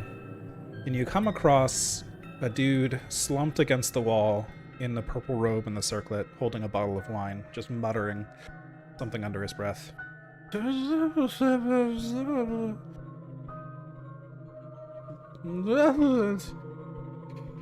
Is that all I get from him? Like, He hasn't acknowledged you yet. I'm just telling you ahead of time you see him, but yeah. what you're doing. I'm gonna unsheath my sword, or unbuckle my sword because it can't really use a sheath. Run up to him and try to pin him against the wall with my sword at his neck and try and get information out of him that way. Okay, what action would you like to take here? Threaten, ideally. That makes sense to me. So threaten, I'll say this is default. I think that makes some sense here. Okay. Maybe default and- dominant, actually, because he's clearly not in his right mind and shit. It's dominant. And can I use the edge on my sword for that? Yes, because it's I don't remember what it does. The super spooky sword or whatever. Yeah. Let me see. Laws of Monster Science has edges, I believe. Never mind. Wait, yes, it does. Okay, it was the terrifying. You get plus effect when using this charisma, so this becomes dominant strong. Okay, and can I use a dark heart to get a D? You may. Ayo, but also you may. Hey. Yes. God damn it. All right. Mixed. A mixed result. So what are you asking him? I'll ask first before I give you the consequences. I want to have him angrily ask what's going on. Okay. He will say, Harold! Harold will summon the great emptiness!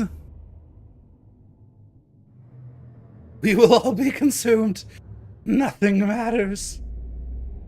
And the consequence is, so like you will take shock to brain. I didn't have much of those anyway. Excellent.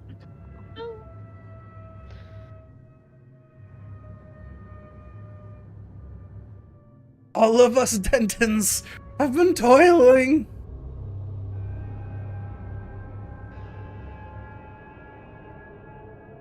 You aren't a Dorcas, are you? Are you gonna take what? that from him? A Dorcas? He's just gonna say fuck it and try and shove the blade into this guy's throat. Alright, no resistance as you chop his head off. And then continue running down the hallway because he Alright. doesn't know what else to do. Zolog continues running down the hallway, and will return back to the others. You continue down these corridors. I will ask you a question as the GM. Because we are approaching 9 p.m. here, and I just want to make sure nobody has a strict cutoff, because if so, we can end early and try to pick this up another time. I don't think we have too much more, but you never know. What's the vibe? I'm good to keep going. I'm good to keep I'm going. good. Alright, perfect. So, the rest of you continue down the hall, being led along by the hairy wolf toads that have somehow smelled the way through this celestial pathway. As you walk, you eventually come upon a place where there are floating rocks beneath your feet. You don't even see them before you step on them, but once you do, they're pitch black against the pitch black background, hard to make out. but you can feel the shape of them under your feet as you walk, and you look down and you can see them, and they begin gathering tighter and tighter together as you walk. Until you're walking on what appears to be this very dark stone pathway through space. And in the distance, you can see a light. What are you guys doing? At this point, I don't know that we have a choice but to keep going on. I will attempt to shroud us in darkness as we advance, and I will bend the soul to do it. Okay, so you're shrouding the party in darkness. Although I don't know if I can do that. You can expand the area of a spell, but that increases its tier by 1. Let's see. I just need to make sure this isn't a tier that would already be very difficult. But it might not be. I'm just double checking. I don't have a second. Well, I don't know if I can. Yes. So spend stress to invoke tier 2 and 3 spells of other paths. That is correct. You don't have illusion, do you? No. So let's see. Yeah. Well, straight I can't spend stress, but Reaper waves stress, so I don't know. Yeah, I think I remember the specific rule is you can't cast those spells without the core action that unlocks them for you, though. So, yeah. So yeah, straight up invisibility is tier 3. So that would still be single target regardless. But you could create like an image, like a minor image, or like an imaginary target for somebody to be confused by, that kind of thing, with a tier 1.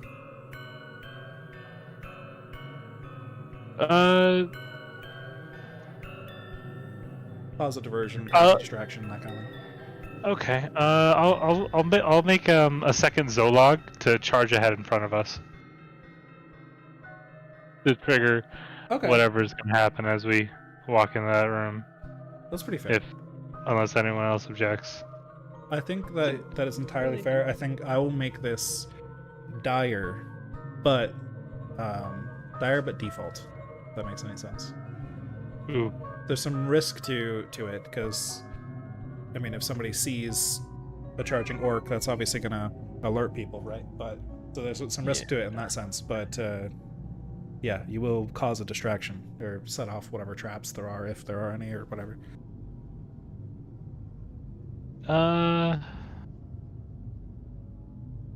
Fuck. Yeah, sure. Fuck it, I'll do that, and I'll spend my second dark heart, and the Reaper Soul. So I'll get an 2 extra die. Even if I'm not spending stress. Alright. Are you fucking kidding me? Mixed results. As you send this illusion forwards, down, and towards the light,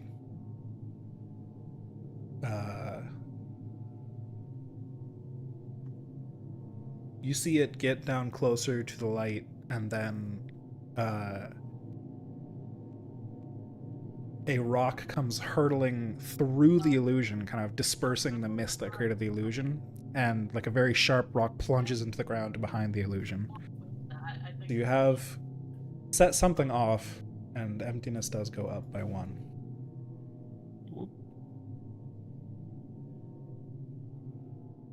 You all feel again like something is watching you. Except for Tanoi, who just sees a rock fly through something.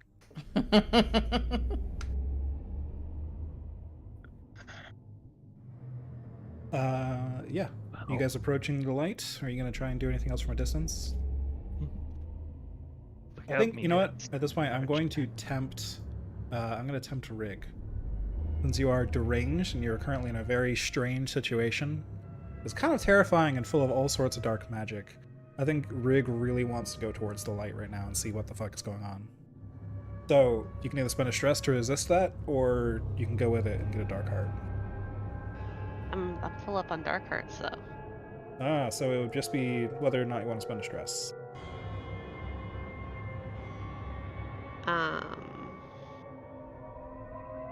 Can I potentially give in to the temptation, but like roll some dice right now to still get a heart? Give instant temptation. Yeah, I'd Like- say if you take an action that goes with your deranged nature, then you could roll +1 die on it, essentially, yeah. Right now. 'cause Okay. It goes with it. Because I was thinking if I'm running forward, maybe I am trying to like, because I just saw that rock come in, maybe I'm like running sporadically around towards the light. So that way if any traps go off, I miss it or something. But still running towards the light. Okay, but what action are you taking with your... 'cause if you wanna Finesse die- maneuver. Oh, okay, that makes sense, yeah. So you're That's trying what I meant. to run through this field of stars without setting off anything else, essentially, yeah. Yeah. Makes sense. So yeah, this is, I think, dire default as we approach this thing. Fire default. +1 dice. Oh, Jesus. Yeah, mixed. Mixed result. So you get closer and closer. Your allies watch in perhaps a bit of shock as you start ducking and dodging between rocks that are flying your way as you run up towards this thing. It's almost as if you see these rocks floating in the air moments before they start to move towards you, like they're just waiting in the darkness until you get close enough for them to snap in your direction. But as you get almost to the light, you can start to make out just some details there. It almost looks like a doorway, like you can see something on the other side, and then as you're distracted by that, a rock comes hurtling directly towards you, and you're currently, the danger is, unless you resist it, the bloodied condition, as this rock would hit you pretty hard. Ah, well, that's not great. I will. What happens if I try to resist? Like, So you and pick I an succeed? action for resisting it, and then there are Yeah. multiple tiers of that. Basically, if you fully succeed it, you completely dodge the rock, and you would take 1 stress. If you critical, you fully dodge the rock, you would clear 1 stress. On a mixed result, you would only partially dodge the rock, maybe it'd still graze you, and you take 2 stress. Or on a failure, you would still partially dodge the rock, you wouldn't get bloodied, maybe you'd just take shock to muscles or something, or guts, but you would take 3 stress in that case. Okay. I am going to try to resist this by taking my concoction launcher and shooting it at the ground to launch myself back because it is powerful and can like push back enemies. Okay. And that's my reasoning for using Tinker to resist. Okay, I think that makes sense to me. So go ahead and roll a Tinker roll, which I don't think can be modified, so just a basic Tinker roll. Default, or Yeah, because it's technically a resistance roll, so it doesn't even become a... yeah. So a mixed result. So you partially dodge it. You get out of the way just in time, but it still scrapes you. So you take 2 stress, and you're going to take shock to muscles, I think. That would make the most sense here.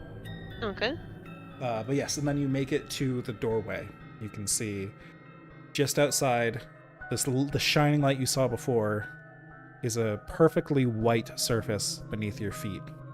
Dusty and dry, covered in rocks, the night sky above you, and you can see a circle of praying hooded figures surrounding a hooded figure in a bright golden robe.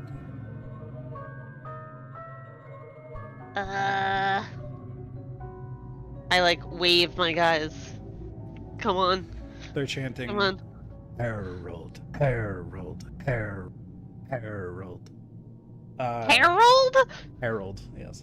Oh my god. And as you're sitting there watching, I'll just give you another detail.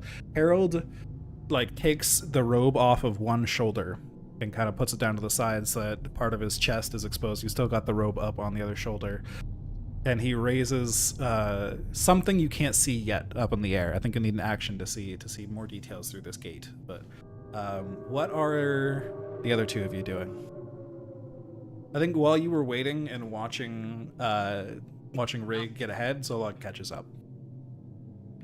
I mean, I really can't see any of this that's going on. Is that correct? You can still see. You're just not cursed at the moment. So you don't feel like the Okay. shivers down your spine and stuff, all of that. You can't see through the gate. It's too far away right now. It's like a blinding light Gotcha. ahead of you. But yeah, you can see like the rocks and stuff around you. I think I misheard the question, but yes. Gotcha. That. I guess I'm wondering why everybody else seems so spooked. But I'm just. I mean, come on, guys, it's not that bad. But I'm continuing to follow along. Rig is like waving you guys over with like urgency. Well, I think I will tempt two people here. I will tempt both the obsessed one and the reckless one to just hell yeah, charge. Just you're like absolutely. some shit's going on. Like we got to get in there. What are your thoughts on that, both of you? I'm doing it. Fuck it. Yep. I do want to charge in there and try to command them to stop whatever ritual they're doing. All right. So the current danger is these seemingly automated rocks that'll launch themselves at you. So how are you going to get through this? What's your current plan?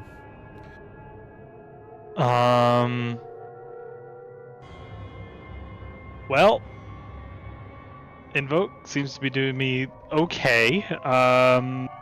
So can I use Invoke to like make a deflective shield as I walk through? Which type of magic would this be, do you think? Was this Force Mastery, probably? Force Mastery for like a shield might be a higher tier. Yeah. To like move a single object is like a tier 1. Let's see. Yeah, protection, is a tier 2. So it's like protecting other things. Okay. Never mind that. So yeah, sorry. Gotta spec into those other spell types if you want those. But That's fair. yeah, you could potentially like resist with Invoke though, by like Eli, not Eli. What am I saying? Like Rig did by launching out of the way. Like you could a rock is coming at you, you could deflect it with that. Like that would be a tier 1. But Okay. Can I use Trick to try to position myself so that rocks would fly into each other? I like that. Okay, so you're doing Trick. What is Zolog doing? I want to use the flat of my sword to just bat rocks away out of the air by like smashing them, I guess. With Smash. Okay, sounds good. So both of you roll those. This is again dire default. Good luck, guys. Would you like a bargain, either of you?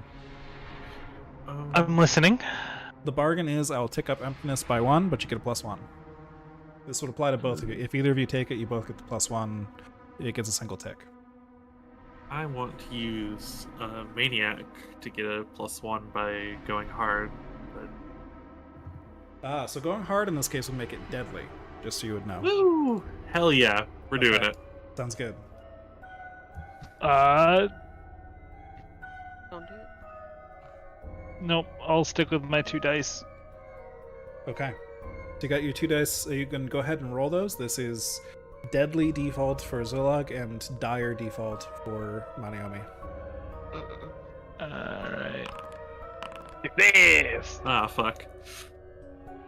All right. Mixed isn't bad. So mix means you do accomplish your goal, but you also suffer the consequences. Yep.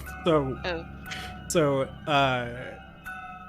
Zolog begins running down this hall, just charging forward with the sword out, trying to swat at these rocks. Zolog's a rather large target, not making himself difficult to hit at all, really just trying to defend himself instead.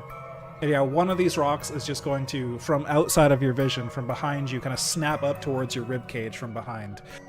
Very sharp rock at very high speed, probably very deadly if it hits your chest. What are you doing, Zolog? You could resist this, potentially, or you could just take it, I guess. But, I mean, that would be deadly danger, so... I'll try and resist. Alright, I what are you can't gonna use? threaten it. No, I can't yell at it either. Oh, fuck. Oh, fuck, oh, shit. Can I try and, like, finesse to dodge it? Sure. Yeah, roll me a finesse, and then we'll see what happens here. Oh, yeah, it is 0 dice. So a failure means you still partially negate it. You're going to take 3 stress. Okay, I'm full on stress. You're full on stress? Mm-hmm. So you go feral. We'll get to that in a second. But, because I want to resolve Maniomi as well. But, I'm gonna say, as you try to dodge this thing, you twist in a rapid motion trying to get out of the way, but it still kind of glances right above your hip, kind of cutting through that soft, fleshy bit there, and continues on beside you. So you are bloodied. You take shock to all of your attributes, and you're marked the bloodied condition. But you're not dead. On a full success? Fuck. That was a failure. That was a 0 die roll, so you take the lower. Not me. I got a success. Oh no, you're fine. Sorry, I apologize. I said things confusing there when I said we'll do Maniomi. Your success is fine. You don't suffer anything. I meant before Zolog goes feral, we're also gonna speak about you. But yes, so Zolog, while running, takes this massive blow to their side and just gets covered with blood, and also goes feral. Maniomi, I'm dumb and I forgot. Can I block it with my shield? Yes, so you could resist the stress then. So, okay. It'll be the same I'm results. not feral. It'll be the same result, but you're not feral. Exactly.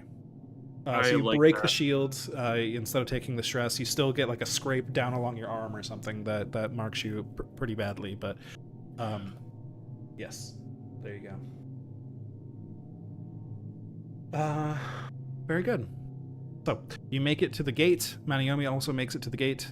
And you two can see through it to this prayer circle inside. Yeah.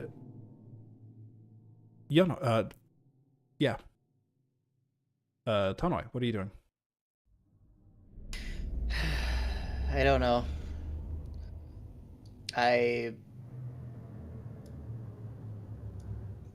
really do not know what I would be doing aside from just following behind right now. It's just, we're into the prayer circle. As my hairy wolf toads have had, no meat to eat for a bit after being promised they were going to get meat to eat. They're probably acting up. Is there's probably impatient. Any opportunity that they would have to do something they shouldn't be doing? Yeah, I think your allies have cleared out a lot of the traps ahead of you, but there's still some danger. So if you want to just follow them, you could. I would like to follow them. All right. So what kind of roll are you getting through here with? I would like to scan for the traps. Try to avoid them if I can. Okay. So avoid the few remaining ones. Let's call that default, since a significant number of them have been reduced at this point. Full success. So you managed to avoid the traps. And I'll say, because you're a commander, you can probably navigate your toads through here too. Despite them being a little impatient, you're able to just navigate them through this place towards their prey. And all of you are now at this gate. You can see through this pale white surface covered with dust and rocks in this prayer circle outside there. As you see, now that Tanoi has arrived, this man, Herald, they're chanting about, lifts something up into the air. Something pale, yellowish, roughly triangle-shaped. A tooth? Potentially a fang.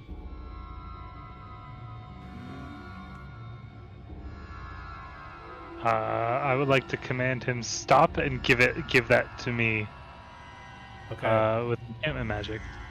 That sounds like a tier 3 enchantment, and this character is a tier higher than you, which means the effect goes down. This will be a weak effect unless you boost it somehow. So this would be default weak at the moment. I would like to flashback to when I made a concoction that strengthens a mana potion for mana. Okay, give me a tinker check. And pay 1 stress for the flashback. Yes. And I guess also mark it off in your supply. So yes, this will be defaults, 1 stress, 1 supply, and then you can flashback this potion Critical. Fuck yeah. Okay, very good. I'll say a critical means there's no complication to the crafting, so it does exactly what you hope. It'll give him some extra effect here. I'll say it gives him some effect, and yeah, we'll just give it 2 levels of effect. So this goes up to strong with this potion. So you're now at default strong for this roll. Awesome. You chug this potion that Rig pulls out for you. All right. I will also use my Reap Soul, so I'll get an extra die. All right. And use Wait, do I get a Dark Heart for?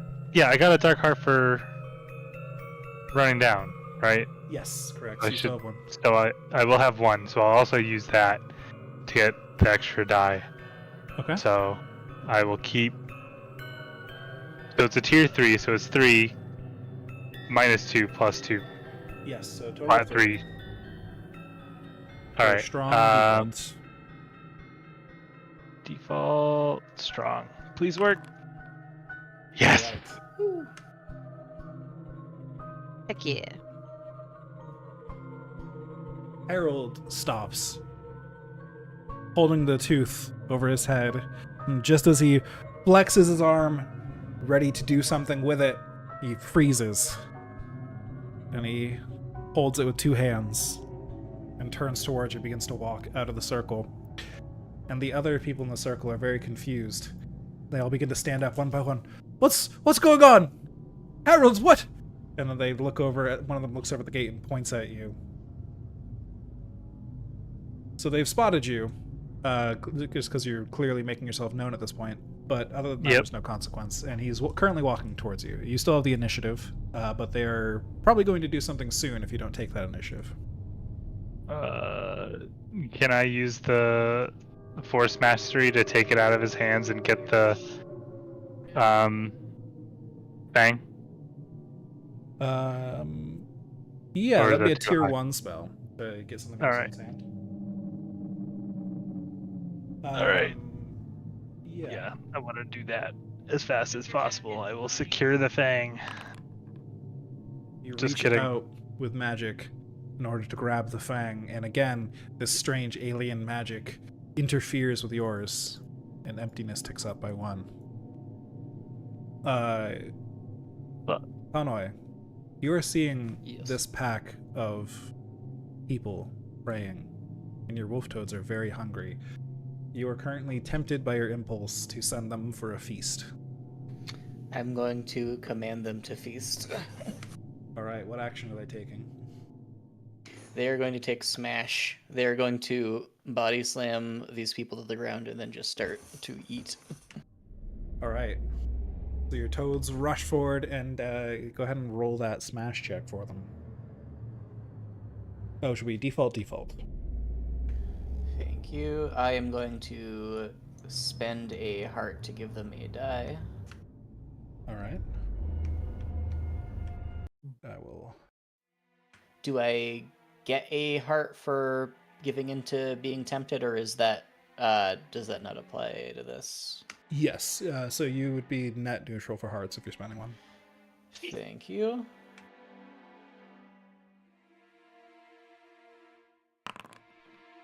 Oh Okay. my. So despite there being like a significantly number more of these praying cultists here than your pack of wolf toads, they're shocked by the situation. They are currently deep in prayer and just getting out of that and not mentally prepared for a fight yet. So I gotta say, yeah, your wolf toads are already killing most of them with just this one action. They just go through, they're just tearing out throats and slashing open stomachs and going crazy. And the rest of them are panicking, and they're currently pretty useless. So that's what's currently happening. Let's see. I think the current danger is you can see, Panayomi, that this man Harold is currently straining against your spell and will soon break free from it. I'm going to bring Harold down if I can. Yes, I want to hear from Rig. I've not heard Yeah. from Rig since Rig got to the gate, so I just wanted to offer the spotlight there. I guess Rig, after like taking a breath from just getting knocked around by a rock, and blasting himself with his concoction launcher, looks about him and sees the toads, amphibians taking down Wolf toads. yeah, wolf toads taking down the other guys. So he question before I the bomb I crafted, was that a concoction or was that a contraption? That would have been a contraption. Okay, good. Just want to check. Because if it was a concoction, I get 2 of them. So you technically have another mana potion, yeah. I technically do have a second mana potion, which I guess I Well, probably just gave it to mana. Technically, you would have another mana potion back at the dungeon, but you'd still have to take it as supply. So if you're out of supply, unfortunately, that might be that. Unless one of your friends flashbacks to them getting it from you or something like that. But Oh, it's okay, but we have one in the dungeon, or we have in one our in the dungeon. Yeah, so supposedly if somebody can flashback for that, if that's on their flashback list of like getting something to be prepared or whatever, then yes. Does the mana potion count as just the right weapon? Probably not, unfortunately. Yeah. Alright. I guess then I will ready my crossbow, and I'm gonna aim at this guy's arm. Okay. I guess whatever their dominant arm was when they were starting the whatever ritual they were doing, the one that they were lifted up originally. Okay, so he's got his right arm uncovered from the rope, and that's what he's holding the tooth in. Yeah, I'm gonna aim for his arm. Okay, so I'm gonna say if you're aiming for a specific spot, I'm gonna make this effect weak, but it'll be weak default at the moment. Actually, sorry. No, I have to reduce this even more because he's a tier higher than you, so it becomes dire default, which might seem strange, but yeah, that is how that works. There are strange magics at play here, and because he's a tier higher than you, it has to reduce something. So dire default, dire weak. I'm sorry, I'm mixing so many things up. So it's gonna be hard. You can tell this guy is very powerful. All right. Well, dire, weak.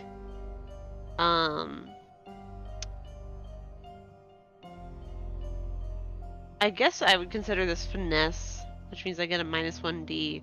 So can I use a dark heart to take a +1 and just You absolutely may. bubble it out? All right. Would you like a bargain? What is your bargain? The bargain is that regardless of your effects here, he will wake up from the spell, but you get an extra die.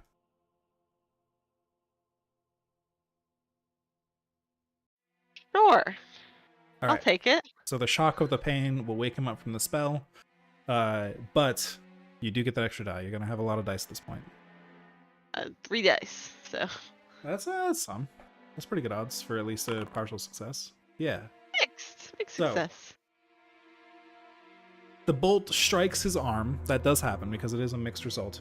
So the bolt sinks into his forearm. He gasps in pain and he breaks free from the spell as he has been attacked. He drops the Fang down into the ground.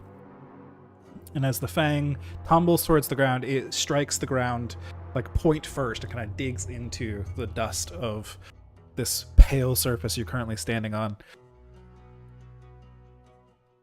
And yeah, that's what currently happens. Let's see. What's the I think the consequence is that yeah, he didn't make it all the way to you. So he still has some initiative to picking that back up because it's not quite to Maniomi yet. So currently it's like kind of dropped between Maniomi and himself. And now I have not heard from Zolog in a minute. What is Zolog doing in this time?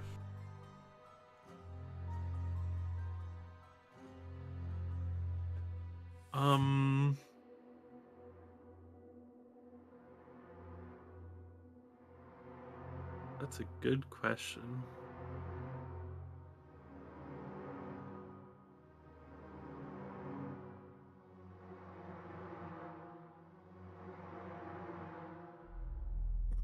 He probably sees that the Fang is in the ground and wants to go for it.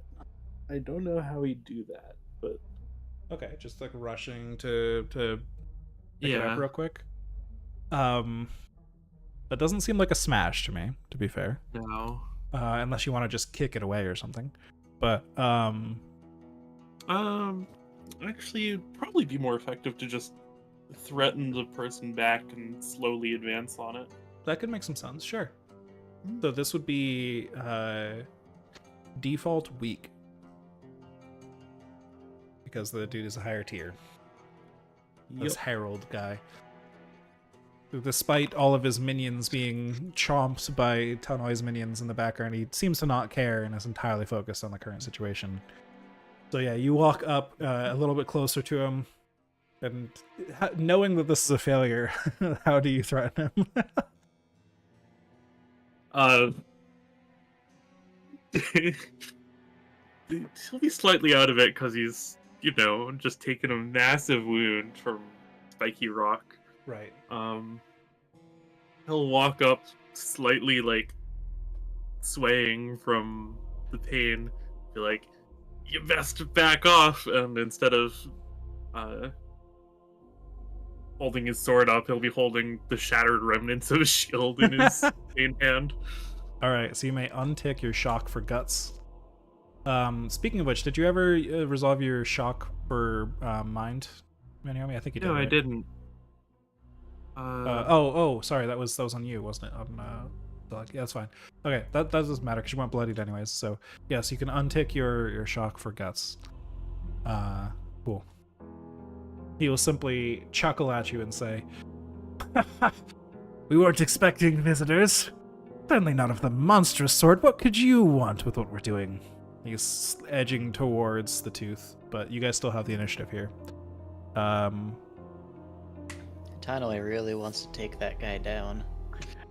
That does How make many some of his sense. people are still alive? There's probably only a handful left at this point, as the wolves have been chomping through them. Well, I'm gonna do something potentially stupid. I would like to, resurrect his his followers as my own. Alright. So that is a tier 3 necromancy spell for sure. As a zombie horde is listed there as an example.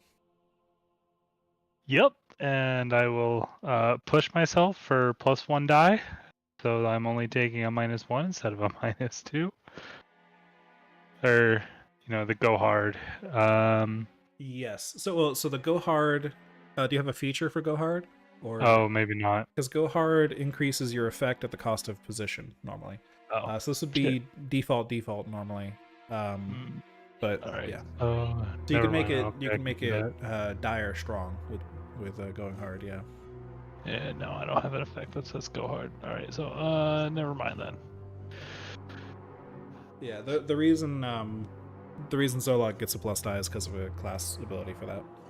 Okay, my bad. All good. All right. It's confusing because other Fortune Dark games do have that. Yep.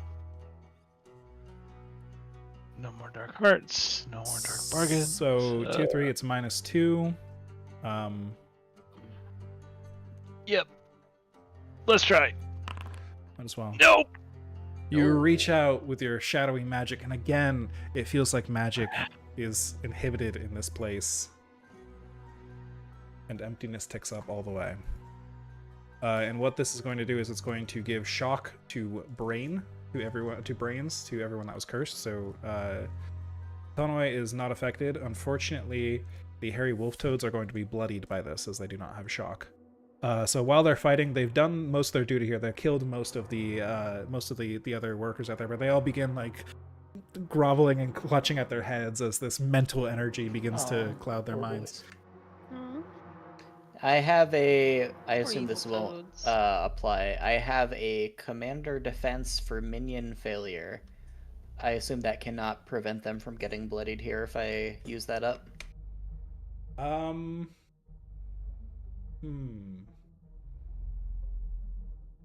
Yeah, I don't think they're not failing anything necessarily. Right.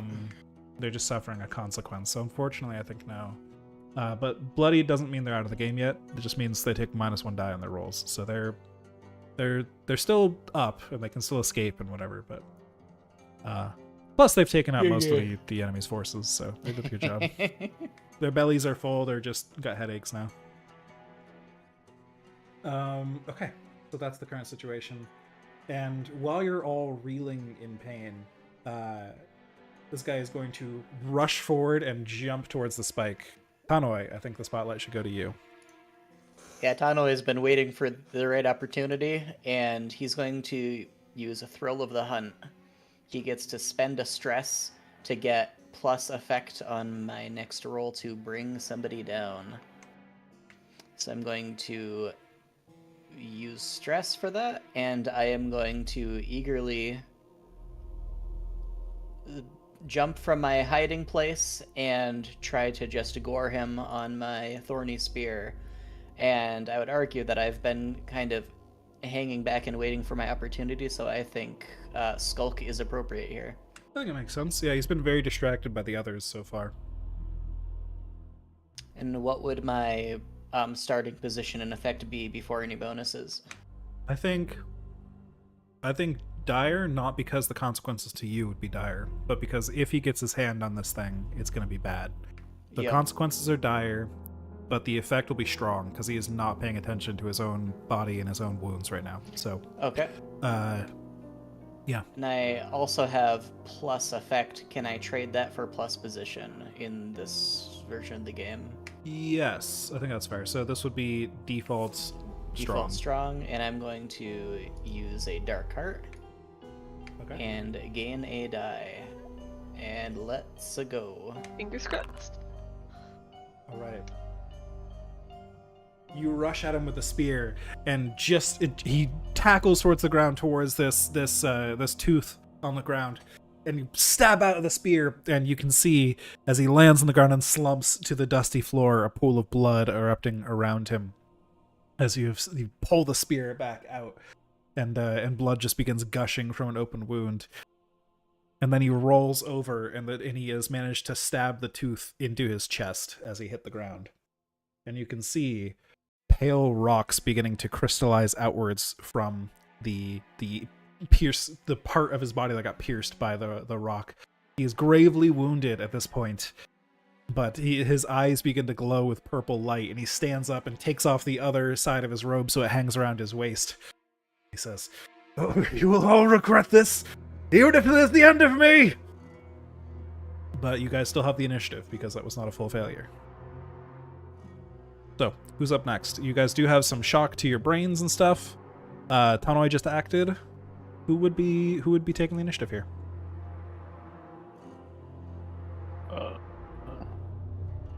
I think I'm gonna try to steal it out of his chest with Force Mastery again. Okay. I think this is gonna be weak. It's gonna be harder to pull it out of his chest, and he's a harder target now too. But default weak, I guess. And let's see. I think this. All right. So yeah, you're gonna use invoke for that, and sorry, my headphones died for a second there. default weak. Last thing I heard. Okay. Okay. Default weak. All right, let's try it. Success. There we go. There's where all your failures He went. sees you begin to cast. He reaches out a hand towards you, and these tendrils of purple energy swing towards you, and your own magic fights back, pushing the tendrils back towards him. As you have a bit of a wizard duel here, and then just as he feels like he's about to grab you, you kind of duck your magic down under his, grab the spike out of his chest, and right before the tendrils wrap themselves around you, you pull that tooth right out of his chest and fly back towards you, and his magic vanishes. He collapses to the ground and begins to just dissolve into white dust that flies away on the wind. Let's get here. All right. What are you guys doing now? You getting out? Yeah, let's get out. All right. You guys begin to head back through that gate. As you turn around to see the gate behind you, you can see back behind the gate the planet Earth that you could not see when you entered because it was behind you. Yes, you were on the moon. And you go through the gate, back into those tunnels. The rocks are all around you. What are you guys doing? I'm gonna Give me, find the path that we took, What and if, I'm gonna lead us right down it. Yeah. The current danger is the piercing rocks again appear to have regathered, but to make it quicker this time, do you guys want to do a team action to get through them? Yeah. Sure. All right. So what action roll do you think would be easiest to get through this? Do we need to finesse through here? That might be good. my- Yeah. I don't have any dots on that, but I'm still My gonna only suggest useful one would be Skulk or Trick. My useful ones are Tinker, Scan, and Finesse. So. I can basically only do Skulk and Smash. Well, I mean, as long as your party succeeds, so will you. You'll just take stress. It couldn't be too bad, but I mean, you might go feral. Maybe we could skulk carefully through the rocks and avoid them. That may be the best bet. Okay. I think. So here's the two options I'll give you. Yeah.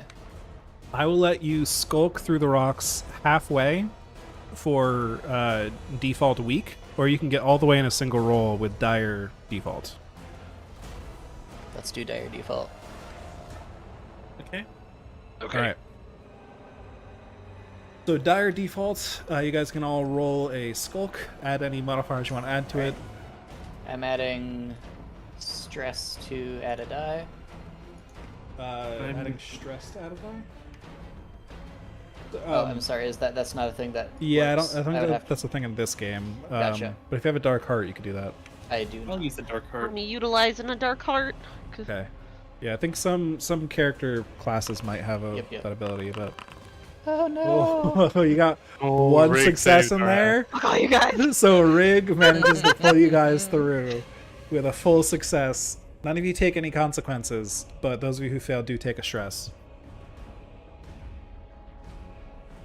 I like to think as we're going, I'm just taking my concoction launcher and just like trying to use its ability to like push away the rocks that are like about to hit my friends, and that's how we get out. Indeed.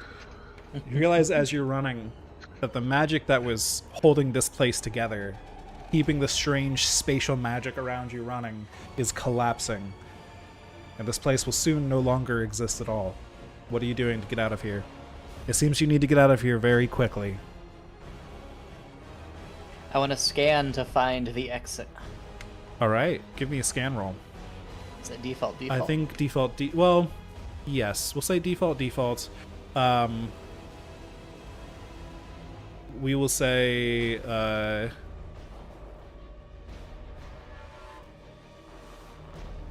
oops, that is not what I meant to do.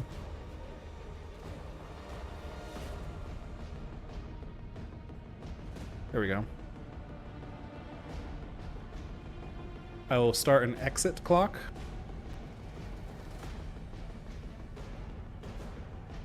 And a crushed clock. Oof. Oh no. I don't like the names of these So your clocks. consequences will be ticks on the crushed clock, and your successes will be ticks on the exit clock. So you can go ahead and do whatever you're doing for a roll. You got a scan, right? Yes. Think Is that going to be default? Yeah. Mixed. So one tick for each, Hmm. unless you want to resist that. I will resist. Is that 1 or 2 stress? So you got to pick an action with which you resist first. Oh, right. And then we determine the stress based on the roll. And the resisting is not being hit by rocks. Is that correct? The resisting is not getting the crushed clock ticked up.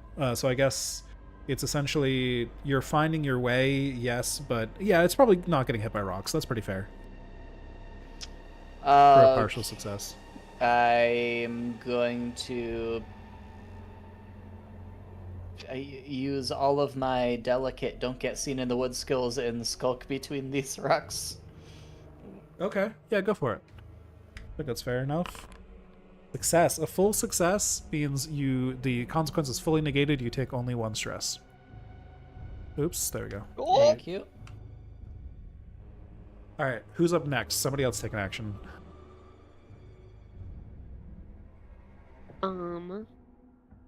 Might I?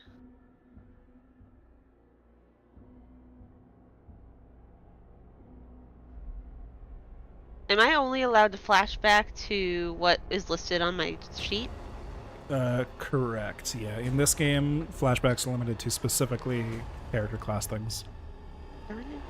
That's Okay. interesting. If you can make an argument for why it would be a crafter thing, though, I'll allow it. It's just some examples. I was just going to like try and like utilize basically say like, oh, maybe I marked which way we were going when we were like traversing on the way there. Like some breadcrumbs, basically. Yeah, basically. Okay, I think that's fair. I think that's a crafty thing for a rig to do. So that would be 1 stress, and then you could mark that. I'll say that'll give somebody. Actually, to handle this, yeah, 1 stress, and then give me a roll you think is appropriate, and we'll apply that to the current situation. I would believe it would be Tinker or Yeah, you're tinkering cleverly, right? Yeah. You're doing clever stuff. I think that's pretty fair. my brain's hurt, so I get minus 1d. That's true. Is this default or Default, and yeah, minus 1d. alright? Mixed, +1/+1, which is pretty good right now because you're in the lead. Unless you want to resist that. I'm not gonna risk the stress. I'm like pretty stressed out right now. Pretty fair. So, Maniyomi or Dolog? Which one of you is acting here? To get the way out of here.